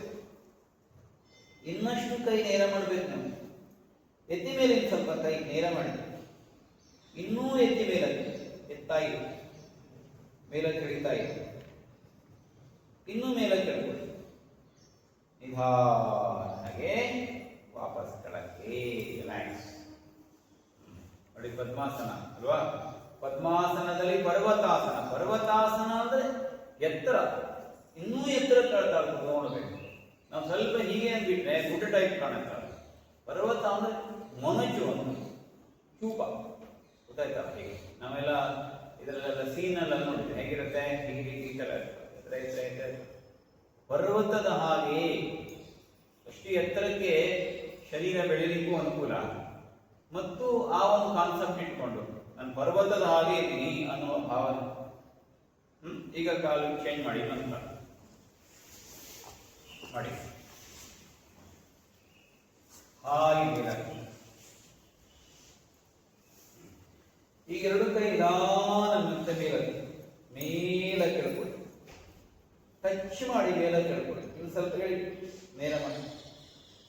ಒಮ್ಮೆ ಕೈ ಲಾಕ್ ಮಾಡಿ, ಲಾಕ್ ಮಾಡಿ ಎತ್ತಿ ಎತ್ತಿ. ಇನ್ನು ಸ್ವಲ್ಪ ಮೇಲೆ ಎತ್ತಿ, ಇನ್ನು ಸ್ವಲ್ಪ ಮೇಲೆ ಮೇಲೆ ಎತ್ತಿ, ಇನ್ನೂ ಎತ್ತಿ ಮೇಲೆ. ಹಾಗೆ ವಾಪಸ್ ಬನ್ನಿ, ರಿಲ್ಯಾಕ್ಸ್ ನೋಡಿ. ಒಂದ್ಸರಿ ತಯಾರಿ ಮಾಡೋದಕ್ಕೆ 2-3 ಆಸನಗಳು ಬಂತು, ಗೊತ್ತಾಯ್ತಲ್ಲ? ಅಲ್ಲಿ ತಯಾರಿ ಮಾಡಿದ ಬದ್ಧ ಕೋನಾಸನಕ್ಕಾದ್ರೂ ಕೂಡ ಬದ್ಧ ಕೋನಾಸನ ತಯಾರಿ, ಬದ್ಧ ಕೋನಾಸನ ಅದು ಪದ್ಮಾಸನಕ್ಕೆ ಪೂರಕ. ನಿಮ್ಗೆ ಡೈರೆಕ್ಟ್ ನಾನು ಪದ್ಮಾಸನ ಮಾಡಿಸ್ಬಿಟ್ರೆ ಬರ್ತಾ ಇದೆ ಚೆನ್ನಾಗಿ. ಸೊ ಈಗ ನಮ್ಗೆ ಈಸಿಯಾಗಿ ಸುಲಭ ಆಯ್ತು. ಪದ್ಮಾಸನಕ್ಕೆ ತಯಾರಿ ಅಂತ ನಮ್ಗಿಂತ ಬದ್ಧ ಕೋನಾಸನ ಮಾಡಿರುವ ತಯಾರಿನೇ ಪದ್ಮಾಸನ ತಯಾರಿ. ಪದ್ಮಾಸನಲ್ಲಿ ಏನಿದೆ ಅಂದ್ರೆ, ಪದ್ಮಾಸನ ಒಂದು ಪದ್ಮಾಸನ ಹಾಕಿದ್ರೆ ಏನೇನು ಮಾಡ್ಬೋದು ನಾವು? ಪದ್ಮಾಸನ ಹಾಕಿದ್ರೆ ಮತ್ಸ್ಯಾಸನ ಮಾಡ್ಬೋದು, ಹಿಂದ್ಗಡೆ ಮಲಗಿದ್ರೆ ಅದು ಸುತ್ತ ಪದ್ಮಾಸನ ಮಾಡಿ ಮತ್ಸ್ಯಾಸನ ಮಾಡ್ಬೋದು. ಆಮೇಲೆ ಡಬ್ಬು ಮಲ್ಕೊಳ್ಬೋದು ಪದ್ಮಾಸನ, ಅದಕ್ಕೆ ಅಧೋಮುಖ ಮತ್ಸ್ಯಾಸನ ಅಂತ ಕರೀತಾರೆ, ಗೊತ್ತಾಯ್ತಲ್ಲ? ಅಲ್ಲಿಯೇ ಮೇಲೆ ಬಿಟ್ಟರೆ ಸಿಂಹಾಸನ. ಸಿಂಹಾಸನ ಅಂದ್ರೆ ರಾಜ ಕೂತ್ಕೊಳ್ಳುವುದಲ್ಲ. ಸಿಂಹದ ಹಾಗೆ ತಲೆ ಎತ್ಕೊಂಡು ನಾಲಿಗೆ ಹೊರಗೆ ತೆಗೆದು ಗರ್ಜನೆ ಮಾಡುದು. ಅವಾಗ ಯಾವ ಪ್ರಾಣಿಯೂ ಸಣ್ಣ ಪುಟ್ಟ ಪ್ರಾಣಿ ಎಲ್ಲ ಯಾವುದು ಇರೋದಿಲ್ಲ, ಹೋಗ್ಬಿಡುದು. ಅಂದ್ರೆ ಶರೀರ ಒಳಗಡೆ ಏನಾದ್ರು ತೊಂದರೆ ಇರೋದು ಹಾಗೆ ಹೋಗಿದ್ರೆ ಹೋಗುತ್ತೆ ಅಂತ. ಪ್ರಾಣಿ ಅಲ್ಲ. ಈಗ ಒಂದ್ಸರಿ ಮಾಡೋಣ ಪದ್ಮಾಸನ, ಮತ್ಸ್ಯಾಸನ ಮಾಡೋಣ. ಮಾಡಿ ಮಲ್ಕೋಬೇಕು ಹಿಂದ್ಗಡೆ.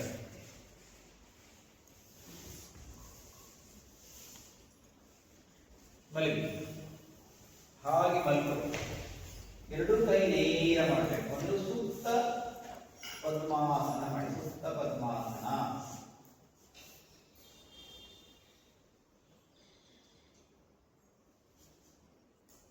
ನೇರ ಮಾಡಿ ಕೈ ಹಿಂದಕ್ಕೆ.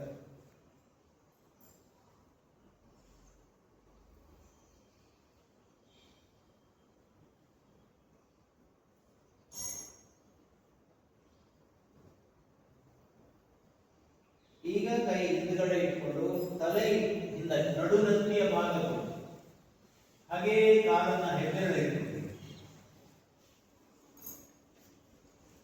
ಹಾಗೆ ಗಟ್ಟಿ ಎಳ್ಕೋಬೇಕು.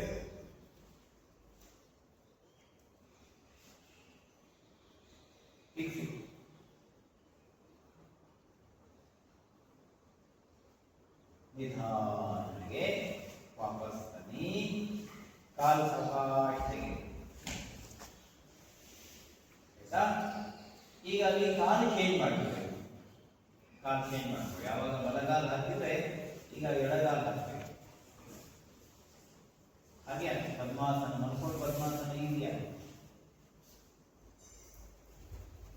ಹಾಗೆ ಹೆಬ್ಬೆರಳನ್ನು ಹಿಡ್ಕೊಳ್ಳೋದು. ಹಾಗೆ ನಿಧಾನ ಕೆಳಗೆ ತಗೊಂಡು ಈಗ ಕೈಯಿಂದ ತಗೊಂಡು ನಡುನತ್ತಿಯ ಭಾಗ ಗಟ್ಟಿ ಎಳ್ಕೊಳ್ಳಿ.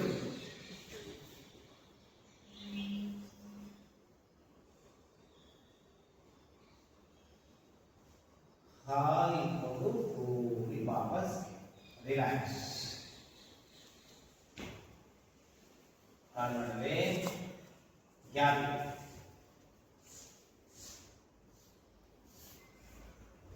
Deep breathing.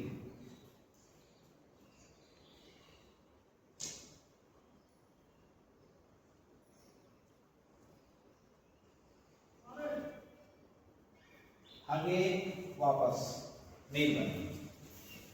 ಹೀಗೆ ಮತ್ಸ್ಯಾಸನದಿಂದ ಥೈರಾಯ್ಡ್ ಪ್ರಾಬ್ಲಮ್ ಅನ್ನು ಕಡಿಮೆ ಮಾಡಿಕೊಳ್ಬಹುದು ಅಂತಿದೆ. ಮತ್ಸ್ಯಾಸನ ಬೇರೆ ಬೇರೆ ಪ್ರಕಾರ. ಅದು ನಿಜವಾದ ಮತ್ಸ್ಯಾಸನ ಹೀಗೆ ಮಾಡಿದ್ದೆ ಗೊತ್ತಾಯ್ತಲ್ಲ. ಸೊ ಅದಕ್ಕೆ ಮತ್ಸ್ಯಾಸನ ಅಂದ್ರೆ ಫಿಶ್ ಶೇಪ್ ನಮ್ಮ ಶರೀರದ ಸ್ಥಿತಿ. ಸೊ ಅದಕ್ಕೆ ಹಿಂದ್ಗಡೆ ತಲೆ ಇಟ್ಟಿರ್ತೀವಲ್ಲ ಹಾಗೆ ಇಟ್ಟಾಗ ಏನಾಗುತ್ತೆ, ಓಪನ್ ಆಗುತ್ತೆ. ಸೊ ಇದು ಓಪನ್ ಆದಾಗ ಥೈರಾಯ್ಡ್ ಗ್ಲ್ಯಾಂಡ್ ಚೆನ್ನಾಗಿ ವರ್ಕ್ ಮಾಡಿ ಶುರು ಮಾಡುತ್ತೆ. ಸೊ ಅದಕ್ಕೆ ಮತ್ಸ್ಯಾಸನದ ಲಾಭ. ಮತ್ತು ಪದ್ಮಾಸನ ಹಾಕಿ ಮತ್ಸ್ಯಾಸನ ಮಾಡಲಿಕ್ಕೆ ಕೆಲವು ಸರಿ ಆಗಲ್ಲ. ಅವಾಗ ಅವರಿಗೆ ಬ್ರಿಕ್ ಹಿಂದ್ಗಡೆ ಕೊಟ್ಟು ಅಥವಾ ಬ್ಲಾಂಕೆಟ್ ಹಿಂದ್ಗಡೆ ಕೊಟ್ಟು ಮಲಗಿಸ್ಬಿಟ್ರೆ ಆಯ್ತು, ಮತ್ಸ್ಯಾಸನ ಲಾಭ ಆಗಲ್ಲ. ಆದ್ರೆ ಮತ್ಸ್ಯಾಸನ ಅಂದಾಗ ಇದೇ ನೆನಪಿಟ್ಕೊಂಡ್ಬಿಟ್ಟಾಯ್ತು. ಮತ್ಸ್ಯಾಸನ ಮಾಡ್ಲಿಕ್ಕೆ ಬರಲಿಲ್ಲ ಅಂದ್ರೆ ಆತರ ಮತ್ಸ್ಯಾಸನ ಈ ತರ ಮಾಡಿ ಸಿಗ್ತಾ ಹೆಬ್ಬೆರಳೆಲ್ಲರಿಗೂ ಸಿಗ್ತಾ ನಿಮಗೆ ಹೇಳ್ಕೊಳಿಕ್ಕಾಯ್ತಾ? ನೋಡಿ, ಕೈ ಹಿಂದ್ಗಡೆ ಇಟ್ಕೊಂಡು ಹೀಗೆ ತಲೆ ಇಟ್ಟು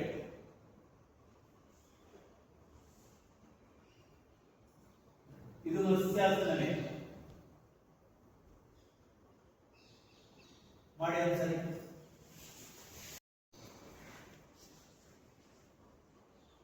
ತಲೆ ಈಗ ಎರಡು ಕೈಯನ್ನ ಲಾಕ್ ಮಾಡಿಕೊಂಡು ಮುಂದೆ ನೋಡ್ತಾ ಇದ್ದಾರೆ. ಎಲ್ಬೋ ಪ್ರೆಸ್ ಮಾಡಿ ಮುಂದೆ ನೋಡಿ,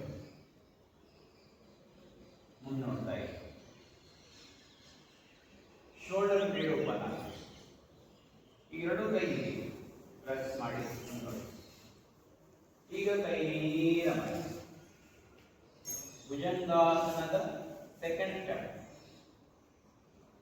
ಮತ್ತೆ ಫಸ್ಟ್ ಸ್ಟೆಪ್ ಮಾಡಿ. ಈಗ ಎದೆಯನ್ನು ಮುಂದೆ ತಳ್ಳಬೇಕು. ಲೋವರ್ ಬ್ಯಾಕ್ ಅಲ್ಲಿ ಟಚಿಂಗ್ ಬರಬೇಕು. ಎದೆ ಮುಂದೆಳೆದಾಗ ಲೋವರ್ ಬ್ಯಾಕ್ ಅಲ್ಲಿ ಟಚಿಂಗ್ ಬರಬೇಕು. ಸ್ವಲ್ಪ ಎದೆ ತಳ್ಳಬೇಕು. ಆಯ್ತಾ? ಈಗ ಕೈ ನೇರ ಮಾಡ್ತಾ ಈಗ ಮತ್ತೆ ಎದೆ ತಳಿತದೆ. ಮಿಡ್ಲ್ ಬ್ಯಾಕ್ ಅಲ್ಲಿ ಟಚಿಂಗ್ ಬರಬೇಕು. ಇದು ಸ್ವಲ್ಪ ಎದೆ ತಳಿತದೆ. ಫಿಕ್ಸಿ ಹಾಗೆ ವಾಪಸ್ ಕೆಳಗೆ.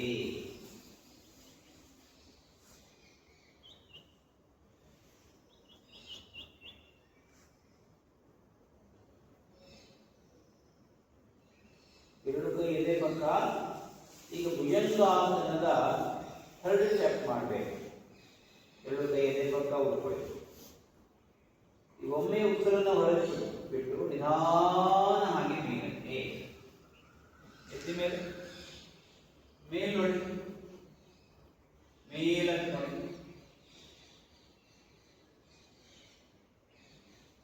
ಇನ್ನು ಮೇಲೆ ನೋಡಿ. ವಾಪಸ್ ಬನ್ನಿ, ರಿಲ್ಯಾಕ್ಸ್.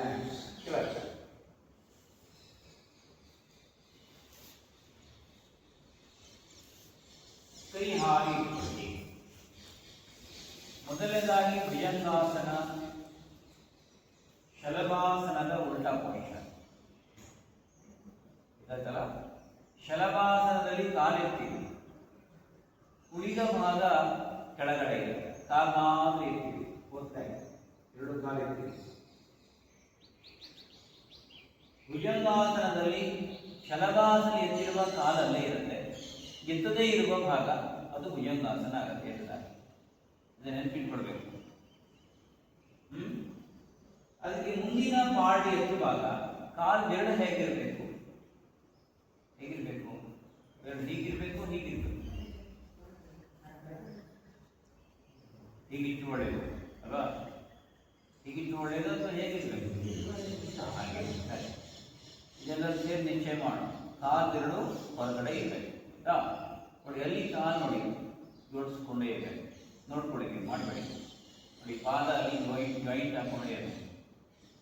ಇದು ಮೊದಲೇ. ಆಮೇಲೆ ನೋಡಿ, ಇಲ್ಲಿಂದ ಕೈ ಇಟ್ಕೊಂಡು ಎತ್ತುವಾಗಲೂ ಕೂಡ ಪಾದ ದೂರ ಆಗಬಾರ್ದು. ಆ ಸ್ಥಿತಿ ಹಾಗೆ ಈಗಿನ ನಿಧಾನ ಎತ್ತಿ ನೋಡ್ತಾ ಇದೆ. ಪಾದ ಪ್ರೆಸ್ ಮಾಡ್ತಾ ಇರಬೇಕು, ನಿಧಾನ ನೋಡಿ, ಅಲ್ಲಿ ಕಾಲು ದೂರ ಆಗಬಾರ್ದು, ಪಾದ ದೂರ ಆಗಬಾರ್ದು, ಹಾಗೆ ಇರಬೇಕು. ಕೈ ನೇರ ಮಾಡಿಲ್ಲ, ಪೂರ್ಣ ಸ್ವಲ್ಪ ನೇರ ಮಾಡಿ. ಈಗ ನೋಡಿ, ಕೈ ನೇರ ಮಾಡಿ, ಇನ್ನು ನೇರ ಮಾಡಿ. ಇನ್ನು ನೇರ, ಹೊರಗಡೆಯಿಂದ ನೋಡಿದಾಗ ಕೈ ನೇರ ಆಗಿದೆ ಅಂತ ಅನ್ಸತ್ತಲ್ವಾ? ಇನ್ನು ನೇರ ಮಾಡಿ. ಅಂದ್ರೆ ನಾನು ನೀರು ಬರ್ತಾ ಇದ್ದೀನಿ, ಕೈ ಬಿಟ್ಟು ನೀರು ಹೀಗೆ. ಇದು ಮೊದಲನೇ ಸ್ಟೆಪ್. ನೋಡಿ, ಈಗ ಕೆಳಗಡೆ ಬಂದಾಗ ನೋಡಿ, ಭುಜ ಹತ್ರ ಕೈ ಇಟ್ಕೊಂಡು ಮಾಡಿದ್ದೀಗ. ಎರಡನೇದೇನು ಅಂದ್ರೆ ಎದೆಯ ಪಕ್ಕ ಇಟ್ಕೊಳ್ಬೇಕು. ಎದೆ ಪಕ್ಕ ಇಟ್ಕೊಂಡಾಗ ನಿಧಾನ ಮತ್ತೆ ಮೇಲೆ ಗೊತ್ತಾಯ್ತಲ್ಲ? ಮತ್ತೆ ಹಿಗ್ಸಿ, ಮತ್ತೆ ಹಿಗ್ಸ್ಬೇಕು, ಮತ್ತೆ ಹಿಗ್ಸ್ಬೇಕು, ಮತ್ತೆ ಹಿಗ್ಸ್ಬೇಕು, ಮೇಲಾಗಿ. ಆದರೂ ಕೂಡ ಕಾಲಿದೆ, ಪಾದ ದೂರ ಆಗುವಂಗಿಲ್ಲ. ಹಿಗ್ಗಿಸ್ಬೇಕು, ಮೇಲ್ ನೋಡಬೇಕು. ಈಗ ಎರಡು ಸ್ಟೆಪ್ ಅನ್ನು ಮಾಡೋಣ. ಕೈ ಮುಂದೆ ಇಟ್ಕೊಳ್ಳಿ. ವರ್ಕ್ ಆಗಿದೆ, ಅರ್ಥ ಗೊತ್ತಾಗಿದೆ ಅಲ್ವಾ? ಬೆನ್ಮೂಳೆ ಎಲ್ಲ ಮಾತಾಡ್ತಾ ಇದೆ ಅಲ್ವಾ? ಎಷ್ಟು ಹಿಗ್ಸಿದಾಗ ಅವಾಗೆಲ್ಲ ಅದೆಲ್ಲ ಭಾಗ ಇರುತ್ತೆ. ಈಗ ಎರಡು ಕಾಲ ರೈಟ್ ಸೈಡ್ ತಗೊಳ್ಳಿ, ಭಾರದ್ವಾಜಾಸನ ಮಾಡೋಣ. ಭಾರದ್ವಾಜಾಸನ. ಈಗ ಹಾಗೆ ಲೆಫ್ಟ್ ಸೈಡ್ ಟ್ವಿಸ್ಟಿಂಗ್, ಎರಡು ಕಾಲು ಬಲಕ್ಕೆ ತಿರುಗುವುದು, ಎಡಕ್ಕೆ ತಿರುಗಿ ಬೆನ್ನೇರ ಮಾಡಿ, ಟರ್ನ್ ಮಾಡಿ. ಇದು ಸ್ವಲ್ಪ ಟರ್ನ್ ಮಾಡಿ, ಭುಜ ಹಿಂದೆ ಟರ್ನ್ ಮಾಡಿ, ಇನ್ನು ಸ್ವಲ್ಪ ತಿರುಗಿ, ಹಿಂದಿನ ಕೈ ಹತ್ತಿರ ತಗೊಂಡು ಟ್ವಿಸ್ಟ್ ಮಾಡಿ, ವಾಪಸ್ ಕಾಲಿರ ಮತ್ತೆ ತಿರುಗಿ, ಕೈ ಹಿಂದೆ ಬೆನ್ನೇರ ಮಾಡ್ತಾನೆ, ಹಾನ ಟರ್ನ್ ಮಾಡಿ, ಎದೆ ಎತ್ತಿ. ಇನ್ನು ಸ್ವಲ್ಪ ಟರ್ನ್ ಮಾಡ್ಬೇಕು, ಬೆನ್ನೇರ ಮಾಡ್ತಾ ಟರ್ನ್ ಮಾಡಿ, ಭುಜ ಹಿಂದೆ ತಳಿ, ಹೊಟ್ಟೆ ಒಳಗೆ ತಗೊಂಡು ಒಂದು ಸ್ವಲ್ಪ ಟರ್ನ್ ಮಾಡಿ. ಎಡ ಭುಜವನ್ನ ಮೇಲಕ್ಕೆ ಎತ್ಕೋಬೇಕು, ಬಲ ಭುಜ ಹಿಂತಡಬೇಕು, ತಳಿ ಸ್ವಲ್ಪ ಟರ್ನ್ ಮಾಡಿ. ಹಾಗೆ ವಾಪಸ್ ಬನ್ನಿ, ನಿಧಾನ ಕಾಲಿಗೆ. ಮೊದಲನೇದಾಗಿ ಕಾಲಿಡುವ ಸ್ಥಿತಿ ಸರಿ ಇಲ್ಲ ಕೆಲವರು. ಕಾಲಿಡುವುದು ಹೇಗೆ ನೋಡಿ, ಈಗ ಎಡಗಾಲು ಈಗ ಮಡಿಸ್ಕೊಂಡ ಮೇಲೆ ಒಳಗಡೆ ಇಲ್ಲ, ಬಲಗಾಲು ಅದೇ ತರ ಮಡಿಸ್ಕೊಂಡು ಇಲ್ಲಿ ಪ್ಲಸ್ ಶೇಪ್ ಬರಬೇಕು. ಈಗ ಮಾಡಿ ಫಸ್ಟ್ ಬಲಗಾಲು ಮಡಿಸ್ಕೊಳ್ಳಿ, ಒಳಗೆ ಎಡಗಾಲನ್ನ ಹಾಗೆ ಕೆಳಗಡೆ ಮಾಡಿದ್ರ ಸರಿ. ಈಗ ಇಟ್ಕೊಳ್ಳಿ, ಕರೆಕ್ಟ್ ಆಗಿ ಆ ಕಡೆ ಬರಬೇಕು. ಎಲ್ಲರೂ ಒಂದೊಂದು ಕಡೆ ತಗೊಂಡಿದ್ದೀವಿ. ಒಂದು ಕೆಲಸ ಮಾಡಿ, ಎಲ್ಲರೂ ರೈಟ್ ಸೈಡ್ ಬಂದ ನೋಡಿ, ನಾನು ರೈಟ್ ಸೈಡ್ ಮಾಡಿದ್ದಾನ, ನೀವು ರೈಟ್ ಸೈಡ್ ಬರಬೇಕು. ಸಾಕು.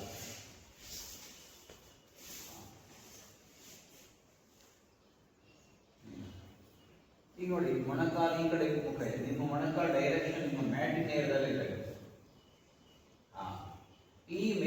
ಮೊಣಕಾಲಿದೆಯಲ್ಲ ಅದು ನೆಲಕ್ಕೆ ತಾಗಬೇಕು, ಕುತ್ಕೊಂಡಿಗೆ ಸರಿ ಇಲ್ಲ. ಹಾಗೆ ಫ್ರೀ ಬಿಡಬೇಕು. ಇದು ಭಾರದ್ವಾಜಾಸನ. ಮೊಣಕಾಲು ಟಚ್ ಆಗಬೇಕು, ಮೇಲಿನ ಮೊಣಕಾಲು ಕೆಳಗೆ ಫ್ರೀ ಬಿಡಿ, ಕೆಳಗೆ ಫ್ರೀ ಬಿಡಿ, ಇದನ್ನು ತಳ್ಳಿ ಬಿಡಿ, ಫ್ರೀ ಬಿಡಿ. ಇಲ್ಲಿ ಕಾಲು ಹೀಗೆ ಇರಬೇಕು ಆಯ್ತಾ. ಈಗ ಬಲಗೈ ಮುಂದೆ ಇಟ್ಕೊಳ್ಳಿ, ಎಡಗೈ ಮೇಲಿರಬೇಕು, ಬಲಗೈ ಒಳಗೆ ಇರಬೇಕು ಆಯ್ತಾ. ಈಗ ರೈಟ್ ಸೈಡ್ ಬೆಂಡಿಂಗ್, ಬೆಂಡ್ ಮಾಡಿ, ಸ್ವಲ್ಪ ಬೆಂಡ್ ಮಾಡಿ, ಕೈ ನೇರ ಇದೆ.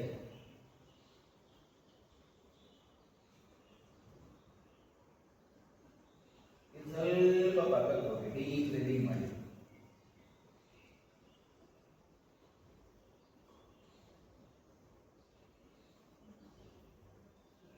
ಹಾಗೆ ವಾಪಸ್. ಈಗ ಲೆಫ್ಟ್ ಹ್ಯಾಂಡ್ ಅಪ್, ಎಡಗೈ ಆಯ್ತಾ. ಹಾಗೆ ಸೈಡ್ ಬೆಂಡಿಂಗ್, ಸ್ವಲ್ಪ ಪಕ್ಕಕ್ಕೆ ಬಾಗಿ, ರೈಟ್ ಸೈಡ್ ಬೆಂಡಿಂಗ್, ಬೆಂಡ್ ಆಗಿದೆ ಸ್ವಲ್ಪ, ಸ್ವಲ್ಪ ಬಾಗಿ. ಈಗ ಅದೇ ಕೈಯಲ್ಲಿ ನಾನು ಹಿಂದಕ್ಕೆ ತಂದಿಡಬೇಕು, ಟ್ವಿಸ್ಟ್ ಮಾಡಿ, ಟರ್ನ್ ಮಾಡಿ, ಭುಜ ಹಿಂದಕ್ಕೆ ತಳ್ಳಬೇಕು. ಇನ್ನೂ ಸ್ವಲ್ಪ ಟರ್ನ್ ಮಾಡಬೇಕು, ಟರ್ನ್ ಮಾಡಿ ಎಡ ಭುಜ ಹಿಂದಕ್ಕೆ, ಹೊಟ್ಟೆ ಒಳಗೆ ತಗೊಂಡು ಸ್ವಲ್ಪ ಟ್ವಿಸ್ಟ್ ಮಾಡಿ, ಟರ್ನ್ ಮಾಡಿ, ಹಿಂದಿನ ಕೈ ಪ್ರೆಸ್ ಮಾಡಿ, ಟರ್ನ್ ಮಾಡಿ ಸ್ವಲ್ಪ. ಹಾಗೆ ವಾಪಸ್ ಬನ್ನಿ. ಉಲ್ಟಾ ಮಾಡಿಬಿಟ್ರೆ ಕಾಲು ಆ ಕಡೆ ಬರಬೇಕಾಗಿತ್ತು, ಲಕ್ಷ್ಮಿ ತಿರುಗುದು ಈ ಕಡೆಗೆ, ನಿಮ್ಮ ಕಾಲು ಕಡೆಗೆ ತಿರುಗಿಬಿಡಿ. ಈಗ ಹಾಗೆ ಇರಿ, ಈ ಕಾಲು ಹಾಗೆ ಇನ್ನೊಂದು ಕಡೆ ಮಾಡಿ, ಅಲ್ಲ ಈ ಕಡೆ ಇಟ್ಕೊಳ್ಳಿ. ಈಗ ಅದು ಮುಗಿದಲ್ಲ, ನಾವು ಈ ಕಡೆ ಬರ್ತೀವಿ ನೀವಲ್ಲೇ. ಈಗ ನೇರ.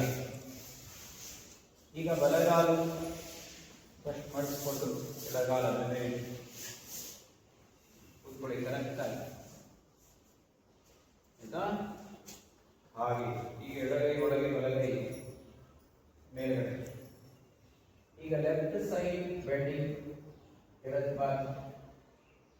ಬಾಗಿ ಸ್ವಲ್ಪ ಲೆಫ್ಟ್ ಲೆಫ್ಟ್ ಲೆಫ್ಟ್ ಸೈಡ್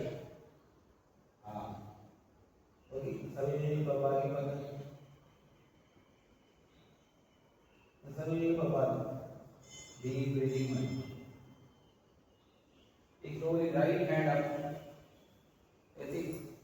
ಹಾಗೆ ಲೆಫ್ಟ್ ಸೈಡ್ ಬೆಂಡಿಂಗ್, ಎಡದ ಬಾಗಿ ಬಾಗಿ, ಕಾಲು ಹಿಡ್ಕೊಂಡು ಕೈ ನೇರ ಮಾಡಿ.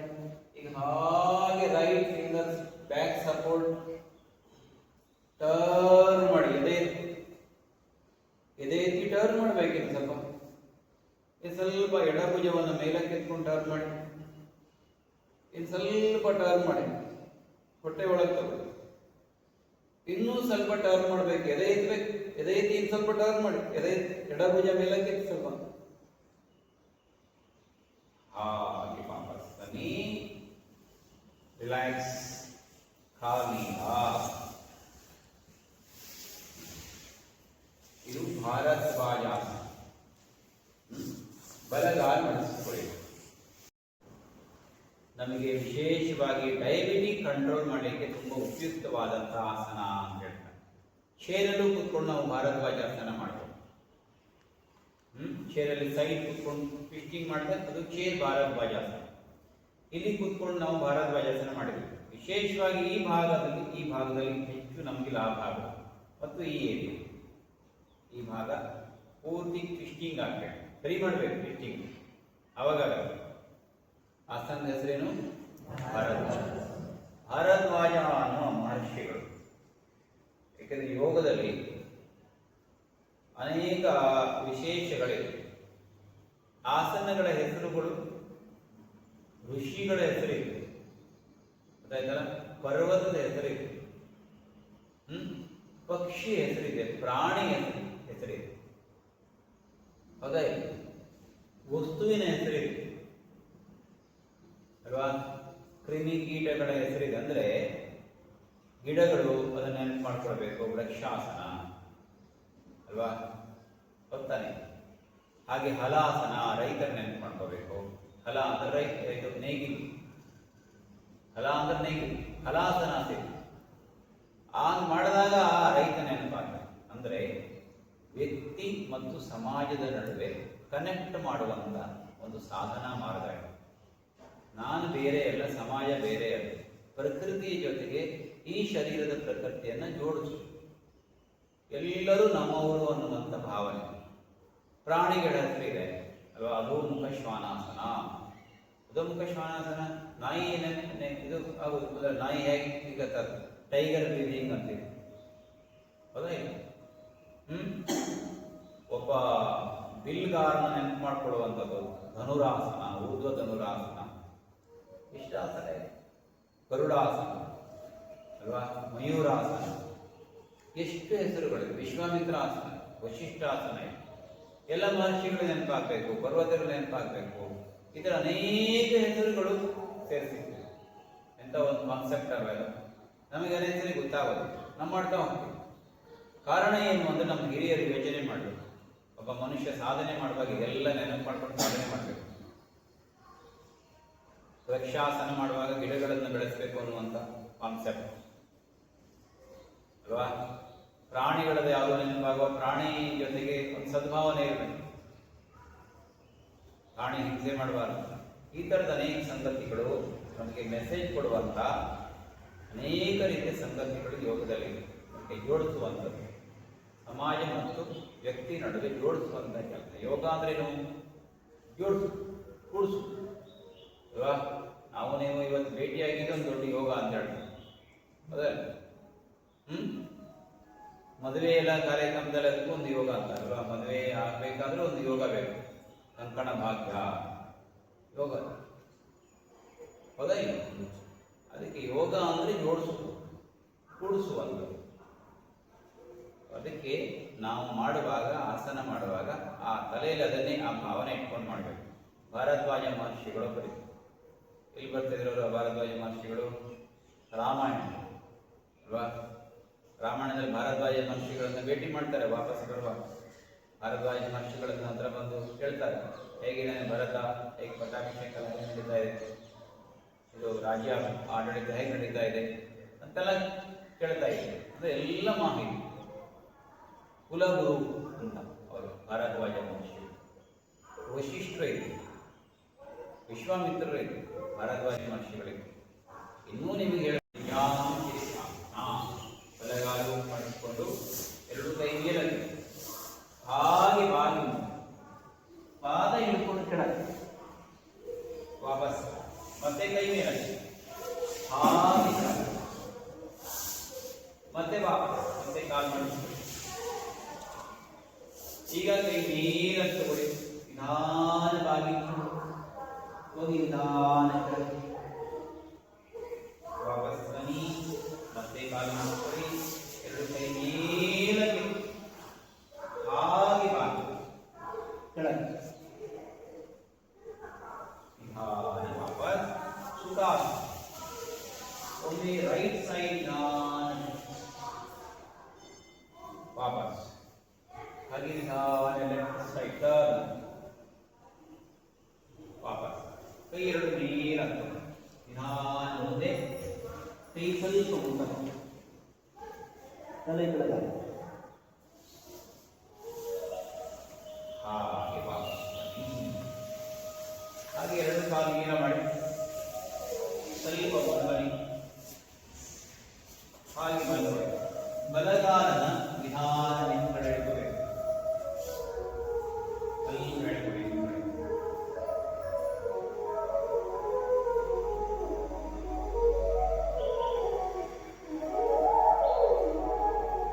ವಾಪಸ್ ಚೇಂಜ್, ಎಡಗಾಲ ನಿಧಾನ ಇಡ್ಕೊಳ್ಳಿ.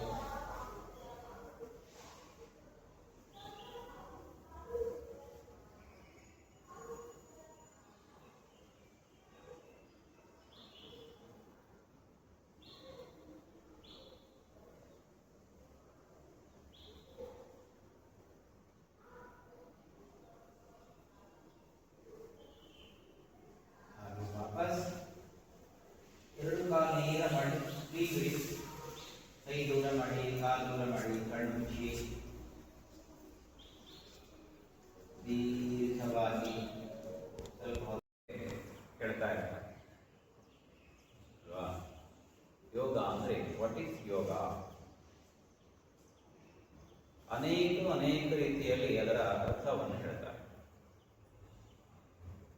ಆಧ್ಯಾತ್ಮದ ಚಿಂತನೆಯಲ್ಲಿ ಯೋಗ ಅನ್ನುವ ಶಬ್ದಕ್ಕೆ, ಯೋಗ ಅಂದರೆ ಏನು ಅಂದರೆ ಜೀವಾತ್ಮನಿಂದ ಪರಮಾತ್ಮನೆಡೆಗೆ ಕೊಂಡೊಯ್ಯುವಂತಹ ಒಂದು ಸಾಧನ, ಆಧ್ಯಾತ್ಮದ ಮಾರ್ಗ,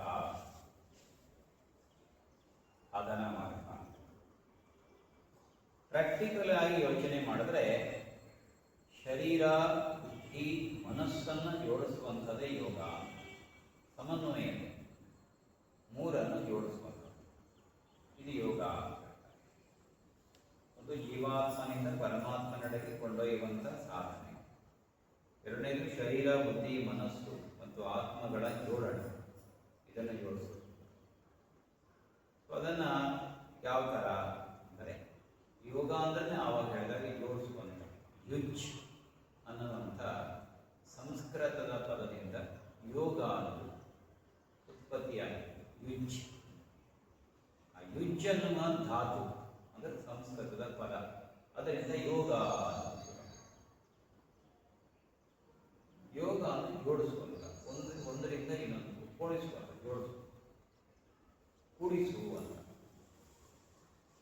ಹಾಗಾಗಿ ಶರೀರ, ಬುದ್ಧಿ, ಮನಸ್ಸು ಜೋಡಿಸುವಂಥದ್ದು ಅಂದರೆ ಏನು? ನಮ್ಮ ಶರೀರ ಇದೆ, ಶರೀರದ ಒಳಗಡೆ ಮನಸ್ಸಿದೆ ಮತ್ತೆ ಬುದ್ಧಿ ಇದೆ. ಇದನ್ನು ಜೋಡಿಸುವುದಂದ್ರೆ ಏನು? ಉದಾಹರಣೆಗೆ ನಾವು ಕೈ ಎತ್ತೀವಿ, ಹೀಗೆ ಅಲ್ವಾ? ಕೈ ಎತ್ತುವುದು, ಕೈ ಎತ್ತಿ ಅಂತ ನಾನು ಏನು ಹೇಳಿದ್ರೆ ಎಲ್ಲರೂ ಕೂಡ ಕೈ ಎತ್ತಿ, ನಾನು ಕೈ ಎತ್ತಿ ಅನ್ನೋದು ನಿಮ್ಗೆ ಕೇಳಿಸ್ತು, ಅದು ಮನಸ್ಸಿಗೆ ಹೋಯಿತು. ಮನಸ್ಸು ಏನು ಹೇಳಿತು? ಶರೀರಕ್ಕೆ ಕೈ ಎತ್ತು. ಆದರೆ ನಾನು ಹೇಳಿದ್ದನ್ನು ನಿಮ್ಮ ಕಿವಿ ಕೇಳಿಸ್ಕೊಂಡು ಆ ಕಿವಿ ಮಿದುಳಿಗೆ ಸಂದೇಶವನ್ನು ಕೊಟ್ಟು ಏನೋ ಕೇಳ್ತಾ ಇದೆ, ನೋಡಿ ಏನೋ ಹೇಳ್ತಾ ಇದೆ ಅಂತ. ಆವಾಗ ಮನಸ್ಸು ಹೇಳಿದ್ರು ಶರೀರ ಕೈ ಎತ್ತು, ಕೈ ಎತ್ತು. ಆ ಕೈ ಎತ್ತಿದ್ದು ಸರಿಯಾಗಿದೆಯಾ ಇಲ್ವೋ? ಬೆರಳೆಲ್ಲ ಜೋಡಿಸ್ಬೇಕು, ಕೈ ಮೇಲೆ ಎತ್ತಬೇಕು, ಇನ್ನು ಮೇಲೆ ಟಚ್ ಮಾಡಬೇಕು, ನೀಟಾಗಿ ಎತ್ತಬೇಕು ಅನ್ನೋದು ಯಾವುದು? ಗೊತ್ತಾಯ್ತಾ? ಕೈ ಹೀಗೆ ಎತ್ತಿರ್ತೀವಿ, ಎತ್ತಾಗ ಕೈ ಜೋಡಿಸ್ಬೇಕು, ಬೆರಳು ಸೇರಿಸ್ಬೇಕು, ಇನ್ನು ಸ್ವಲ್ಪ ಎತ್ತಬೇಕು, ಎದೆ ಎತ್ತಬೇಕು, ಕೈ ಭುಜದಿಂದ ಮೇಲೆ ಎತ್ತಬೇಕು, ಈ ಥರದ್ದೆಲ್ಲ ಮಾಡೋದಿದೆಯಲ್ಲ, ಇದು ಬುದ್ಧಿ. ಹೀಗೆ ಒಂದು ಶರೀರದಲ್ಲಿ ಶರೀರ, ಬುದ್ಧಿ, ಮನಸ್ಸು ಏಕಕಾಲದಲ್ಲಿ ಕೆಲಸ ಮಾಡೋದು, ಎಟ್ ಎ ಟೈಮ್ ಕೆಲಸ ಮಾಡೋದು, ಅದು ಯೋಗ. ಇದು ಮೊದಲನೇ. ಎರಡನೇ ಎಕ್ಸಾಂಪಲ್ ಏನು ಅಂದರೆ, ರಾತ್ರಿ ನಾವು ಮಲಗ್ತೀವಿ, ಮಲಗಿದಾಗ ಅಲ್ರಾಮ್ ಇಟ್ಟಿರ್ತೀವಿ, ಮನಸ್ಸಿನಲ್ಲಿ ಅಂದ್ಕೊಳ್ತೀವಿ ಬೆಳಿಗ್ಗೆ ಹೇಳಬೇಕು ಅಂತ. ಅಲ್ರಾಮ್ ಆಗತ್ತೆ ಪಾಪ, ಅದು ಏನು ತಾರತಮ್ಯ ಮಾಡೋಣ ಅಲ್ವಾ? ಅದು ಒಳ್ಳೆ ರಿಸಲ್ಟ್ ನಮಗೆ, ನಮ್ಮ ಪರವಾಗಿ ಇರುತ್ತೆ. ಅಲ್ರಾಮ್ ಕಿರ್ರಂತೆ ಒಟ್ಟೆ ಏನೋ ಆಗುತ್ತೆ, ಯಾವುದು ಬೀದಿ ಕಿಟ್ಟಿಟ್ಟು ಅದಾಯಿತು. ಅದಾದಮೇಲೆ ಕಿವಿ ಕೇಳಿಸ್ಕೊಂಡು ಎಚ್ಚರ ಆಯಿತು, ಮನಸ್ಸು ಜಾಗೃತ ಆಯಿತು, ಸ್ವಲ್ಪ ಶರೀರಕ್ಕೆ ಅನಿಸ್ತಾ ಇರುತ್ತೆ, ಇನ್ನು ಸ್ವಲ್ಪ ಮಲ್ಕೊಳ್ಳೋಣ ಅಲ್ವಾ, ಇನ್ನು ಸ್ವಲ್ಪ ಮಲಗೋಣ ಅಂತ ಶರೀರಕ್ಕೆ ಅನ್ಸುತ್ತೆ, ಇನ್ನು ಸ್ವಲ್ಪ ಮಲಗೋಣ, ಚೂರು ಬೇಕಾಗಿದೆ ಅಂತ. ಆ ಅಲ್ರಾಮ್ ಕೇಳ್ತೇ ಮಲಗೋದು ಒಂಥರ ಮಜಾ ಇರುತ್ತೆ ಕೆಲವರು. ಅಲ್ರಾಮು ಕೇಳಿಸ್ಬೇಕು, ನಿದ್ದೆಗೂ ಹೋಗ್ಬೇಕು ಅಂತ ಒಂಥರ ಮಜಾ, ಎಂಜಾಯ್ ಮಾಡ್ತಾರೆ ಭಾಳ. ಹಾಗಾಗಿ ಅದು ಪಾಪ ಮತ್ತೊಂದ್ಸರಿ ಹೊಡ್ಕೊಳ್ಳುತ್ತೆ, ಮತ್ತೆ ಮಲಗೋದು. ಆವಾಗ ಎಚ್ಚರ ಆಗುತ್ತಲ್ಲ, ಎಚ್ಚರ ಆದಾಗ ಸಿಕ್ಕಾಪಟ್ಟೆ ಜಾಗೃತ ಆಗುತ್ತೆ. ಅಯ್ಯೋ ಇಂಥ ಕಡೆ ಹೋಗ್ಬೇಕಾಗಿದೆ, ಕಮಿಟ್ ಮಾಡಿದೆ, ಇಂಥ ಕಡೆ ಹೋಗ್ಬೇಕು, ಏನಾಯ್ತು ಅಂದರೆ ನಿದ್ದೆಗಣ್ಣಲ್ಲೆಲ್ಲ ಆಗಿರೋದಿಲ್ಲ. ಮನಸ್ಸು ಪೂರ್ಣ ಜಾಗೃತ. ಆದರೆ ಮನಸ್ಸು ಒಂದ್ಸರಿ ಹೇಳುತ್ತೆ, ಆದರೆ ಶರೀರ ಏನಾಯಿತು? ಮನಸ್ಸು ಹೇಳಿದಾಗೆ ಶರೀರ ಕೇಳೇ, ಶರೀರದ ಪ್ರಭಾವ ತೋರಿಸ್ಬಿಡ್ತಾರೆ. ಹಾಸಿಗೆ ಮೇಲೆ ಇರುವಂತಹ ನಂಟು, ಆ ಒಂದು ಸಂಬಂಧ, ಒಂದು ಬಾಂಧವ್ಯ, ಅದರಿಂದ ಕಳಿಸ್ಕೊಂಡು ಹೊರಗಡೆ ಬರಬೇಕಂತ ಶರೀರಕ್ಕೆ ಅನಿಸ್ತೇ ಇಲ್ಲ. ಹಾಗಾಗಿ ಅಲ್ಲೇ ಮಲ್ಕೊಂಡು ಮನಸ್ಸು ಹಿನ್ನಡೆ ಅನ್ಕೊಳ್ಳಿ. ಅದು ಯೋಗದಲ್ಲಿ ಇರುವುದಿಲ್ಲ. ಯೋಗದಲ್ಲಿ ಮನಸ್ಸು ಹೇಳದಾಗಿ ಅಂದುಕೊಂಡಾಗ ಆಗ್ಬೇಕು ಕೆಲಸ. ಮೈಂಡ್ ಪವರ್ಫುಲ್ ಆಗಬೇಕು. ಮನಸ್ಸಿನಲ್ಲಿ ಹೆಜ್ಜೆ ಇಡೋದ್ರೆ ಹೆಜ್ಜೆ ಇಡಬೇಕು. ಆ ಥರ ಮನಸ್ಸಲ್ಲಿ ಯೋಗ ಮಾಡೋದೇ ಏನು ಬೇಕಾರಾಗಲಿ. ಪ್ರಸಾರಿತ ಪದೋತ್ಥಾನದ ನೆಲಕ್ಕೆ ತಾಗಿಸೋದಿಲ್ಲ ಅಂದ್ರೆ ತಾಗಿಸೋದೇ ಏನು ಬೇಕಾರಾಗಲಿ ಅಂತ ಮನಸ್ಸಿಂದ ಹೋಗು. ಆರ್ಡರ್ ಮಾಡಬೇಕು. ಯಾವಾಗ ಶರೀರ ಹೇಳಿದಂಗೆ ಮನಸ್ಸು ಕೇಳಿಬಿಟ್ರೆ ಆವಾಗ ಈ ನಡೆ ಮನಸ್ಸು ಹೇಳಿದಂಗೆ ಮನಸ್ಸು ಹೇಳಿದಂಗೆ ಶರೀರ. ಶರೀರವನ್ನು ಆ ಥರ ಹದಗೊಳಿಸಲಿಕ್ಕೆ ಆ ಥರ ತಯಾರಿ ಮಾಡಬೇಕು. ತಯಾರಿ ಮಾಡ್ಕೊಂಡು ಎಲ್ಲ ಮಾಡಬೇಕು. ಅದಕ್ಕೆ ಶರೀರ ಬುದ್ಧಿ ಮನಸ್ಸಿನ ಸಮನ್ವಯಕ್ಕೆ ಜೋಡಿಸ್ಬೇಕು. ಆಗ ಯೋಗದ ಲಾಭ ನಮಗಾಗಲ್ಲ. ಯೋಗದ ಲಾಭ ಆಗಬೇಕಾದ್ರೆ ಎಲ್ಲವೂ ಯೋಗ ಅಂದರೆ ಕೇವಲ ಆಸನ ಅಲ್ಲ, ಕೇವಲ ಪ್ರಾಣಾಯಾಮ ಅಲ್ಲ, ಕೇವಲ ಧ್ಯಾನ ಅಲ್ಲ. ಯೋಗ ಅಂದರೆ ಸಮಗ್ರವಾದ ದೊಡ್ಡ ಸಾಗರ ಇದೆ. ಅದರಲ್ಲಿ ಒಂದು ಸಣ್ಣದೊಂದು ಪಾರ್ಟ್ ಆಗ್ತದೆ ಆಸನ. ನಾವೇನು ಅನ್ಕೋತೀವಿ, ಯೋಗಾಸನ ಮಾಡ್ತಾ ಇದ್ದೀನಿ ಅಂತ, ನಾ ಯೋಗ ಮಾಡ್ತಾ ಇದ್ದೀನಿ ಅಂತ ಹೇಳ್ತಾರೆ. ನಾ ಯೋಗ ಮಾಡ್ತೀನಿ ರೀ ಬಂದವ್ರು ನೆಂಟರಿಗೆಲ್ಲ ಹೇಳಿ ಬೀಗರಿಗೆ ನಾ ಯೋಗ ಮಾಡ್ತೀನಿ ರೀ, ಬೇರೆ ಯಾವ ಸುದ್ದಿ ಇಲ್ಲ ಯೋಗ ಮಾಡ್ತೀನಿ ರೀ ಅಂತ ಹೇಳ್ತಾರೆ.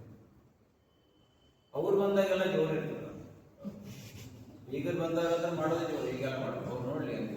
ಅವ್ರು ಹೋದ್ಮೇಲೆ ಮುಗಿತು ಮತ್ತೆ ಈ ಥರ ಅವ್ರು ತೋರಿಸೋ ಸಂಬಂಧನೇ ಕೆಲವೊಂದಿಷ್ಟು ಮಾಡ್ತಾರೆ. ಅದು ಇನ್ನೊಬ್ರಿಗೆ ಹೇಳ್ಕೊಡೋ ಸಲುವಾಗಿ, ಇನ್ನೊಬ್ರಿಗೆ ತೋರಿಸೋ ಸಲುವಾಗಿ ಅದಲ್ಲ ಯೋಗ. ಯೋಗ ಅಂದರೆ ಅಂತರಂಗದ ಕನ್ನಡಿ, ಇನ್ನರ್ ಮಿರರ್. ಗೊತ್ತಾಯ್ತಲ್ಲ? ಯೋಗ ಅಂದರೆ ಇನ್ನರ್ ಮಿರರ್, ನಮ್ಮನ್ನೇ ನಾವು ನೋಡ್ಕೊಳ್ಳಿಕ್ಕೆ ಇರುವಂಥ ಅವಕಾಶ. ಕನ್ನಡಿ ಹೊರಗಡೆ ಇರುವ ಶರೀರವನ್ನು ಕಾಣಿಸ್ತದೆ, ಒಳಗನ್ನಡಿ ಒಳಗಡನ್ನು ತೆರೆದ್ರೆ ಮಾತ್ರ ಕಾಣುತ್ತೆ. ಒಳಗಡನ್ನು ತೆರಿಬೇಕಾದ್ರೆ ಹೊರಗಡೆ ಮುಚ್ಚಬೇಕು. ಹೊರಗಡೆ ಮುಚ್ಚಿದಾಗ ಹೊರ ಜಗತ್ತು ನಮ್ಗೆ ಕಾಣಿಸ್ತದೆ, ಒಳಗಡೆ ಜಗತ್ತು ಕಾಣಿಸ್ತದೆ. ಅದು ಅಂತರಂಗದ ದರ್ಶನ ಅಂತ ಹೇಳ್ತಾರೆ. ಅದಕ್ಕೆ ಯೋಗ ಪ್ರದರ್ಶನ ಅಲ್ಲ, ಯೋಗ ಅದು ದರ್ಶನ. ಯೋಗದ ದರ್ಶನ ಆಗಬೇಕಾದ್ರೆ, ಆ ಯೋಗ ದರ್ಶನ ಆಗಬೇಕಾದ್ರೆ ನಾವೆಲ್ಲ ಕಷ್ಟಪಡ್ಬೇಕು, ಮೆಟ್ಟೆಲ್ಲ ಹತ್ತು ಹೋಗ್ಬೇಕು, ಅವಾಗ ದೇವರ ದರ್ಶನ ಆಗಬೇಕು. ಸುಮ್ಮನೆ ಇಲ್ಲಿ ನಿಂತ್ಕೊಂಡ್ರೆ ಆಗುತ್ತೆ, ಮೆಟ್ಲತ್ತು ಹೋಗ್ಬೇಕು. ಮೆಟ್ಲು ಹತ್ತಿ ಹತ್ತಿ ಹತ್ತಿ ಹತ್ತಿ ಹೋದ್ರೆ ಮೇಲ್ಗಡೆ ಗುಡಿ ಇದೆ, ಗುಡಿಯ ಒಳಗಡೆ ಪ್ರಾಂಗಣ ಇದೆ, ಪ್ರಾಂಗಣದ ಒಳಗಡೆ ಇನ್ನೊಂದು ಗರ್ಭಗುಡಿ ಇದೆ, ಗರ್ಭಗುಡಿಯ ಒಳಗಡೆ ಇರುವ ದೇವರ ದರ್ಶನ ಆದಾಗ ಕೃತಾರ್ಥವಾದಂಥ ಒಂಥರ ಖುಷಿಯಾಗುತ್ತೆ, ಧನ್ಯತೆಯ ಭಾವನೆಗಳು. ಆ ದರ್ಶನ ಆಗಬೇಕಾದ್ರೆ ಇದೆಲ್ಲವೂ ಕೂಡ ದಾಟಿಕೊಳ್ಳಬೇಕು. ಅದಕ್ಕೆ ಹಂತ ಹಂತಗಳು, ಅದಕ್ಕೆ ಎಲ್ಲ ಒಂದೊಂದು ಮೆಟ್ಲುಗಳಿವೆ ಯೋಗದಲ್ಲಿ. ಸೊ ಅದೆಲ್ಲವೂ ನಿಮಗೆಲ್ಲ ತಿಳಿಸ್ಕೊಡ್ತಾ ಹೋಗ್ತೀವಿ, ಈ ಮೆಟ್ಲುಗಳಿವೆ ಅಂತ. ಸೊ ಅದೆಲ್ಲ ತಿಳ್ಕೊಳ್ತಾ ಮುಂದೆ ಸಾಕ್ತಾ ಹೋಗ್ಬೇಕು. IYT ಅಂದರೆ ಇಂಟರ್ನ್ಯಾಷನಲ್ ಯೋಗ ಟೀಚರ್ ಕೋರ್ಸ್. ಇದು ಕೇವಲ ಕೋರ್ಸ್ ಆಗಿದೆ, ಇದೊಂದು ಅಧ್ಯಯನ ಥರದ ನಡ್ಕೊಂಡು ಹೋಗ್ಬೇಕು. ಅದಕ್ಕೆ ತೆರೆದ ಮನಸ್ಸಿನಿಂದ ಹೆಚ್ಚು ಅರಿತುಕೊಳ್ಳುವಂಥ ಪ್ರಯತ್ನ ಮಾಡಬೇಕು. ನಾವೆಲ್ಲರೂ ಕೂಡ ಸಣ್ಣ ಸಣ್ಣ ಸಂಗತಿಗಳು ಹೇಳಿದ್ರೆ ತಕ್ಷಣ ನೋಟ್ ಮಾಡಿಕೊಡುವಂಥದ್ದು. ನಿಮಗೊಂದು ಡೈರಿ ಪೆನ್ನು ಕೊಡಬೇಕು, ಸೊ ಅದನ್ನು ನಾವು ನೋಟ್ ಮಾಡಿಕೊಡ್ಬೇಕು, ಅದನ್ನು ತರಬೇಕು, ಒಂದಿಷ್ಟು ಬರ್ಕೊಡ್ಬೇಕು, ಚರ್ಚೆ ಮಾಡಬೇಕು. ಕ್ಲಾಸ್ ಮುಗಿದಂತ ನೀ ಏನು ಬರ್ಕೊಂಡು, ನಾ ಏನು ಬರ್ಕೊಂಡು, ನೀನು ತಪ್ಪು ಬರ್ಕೊಂಡು ಏನು ಅಂತ ಸ್ವಲ್ಪ ಚರ್ಚೆ ಮಾಡಬೇಕು. ಈ ಥರದೆಲ್ಲ ಈ ಸ್ವಭಾವತಃ ಬರುತ್ತೆ. ನಾನು ನಿಮ್ಗೆ ಹೇಳ್ತಾ ಇದ್ದೀನಿ.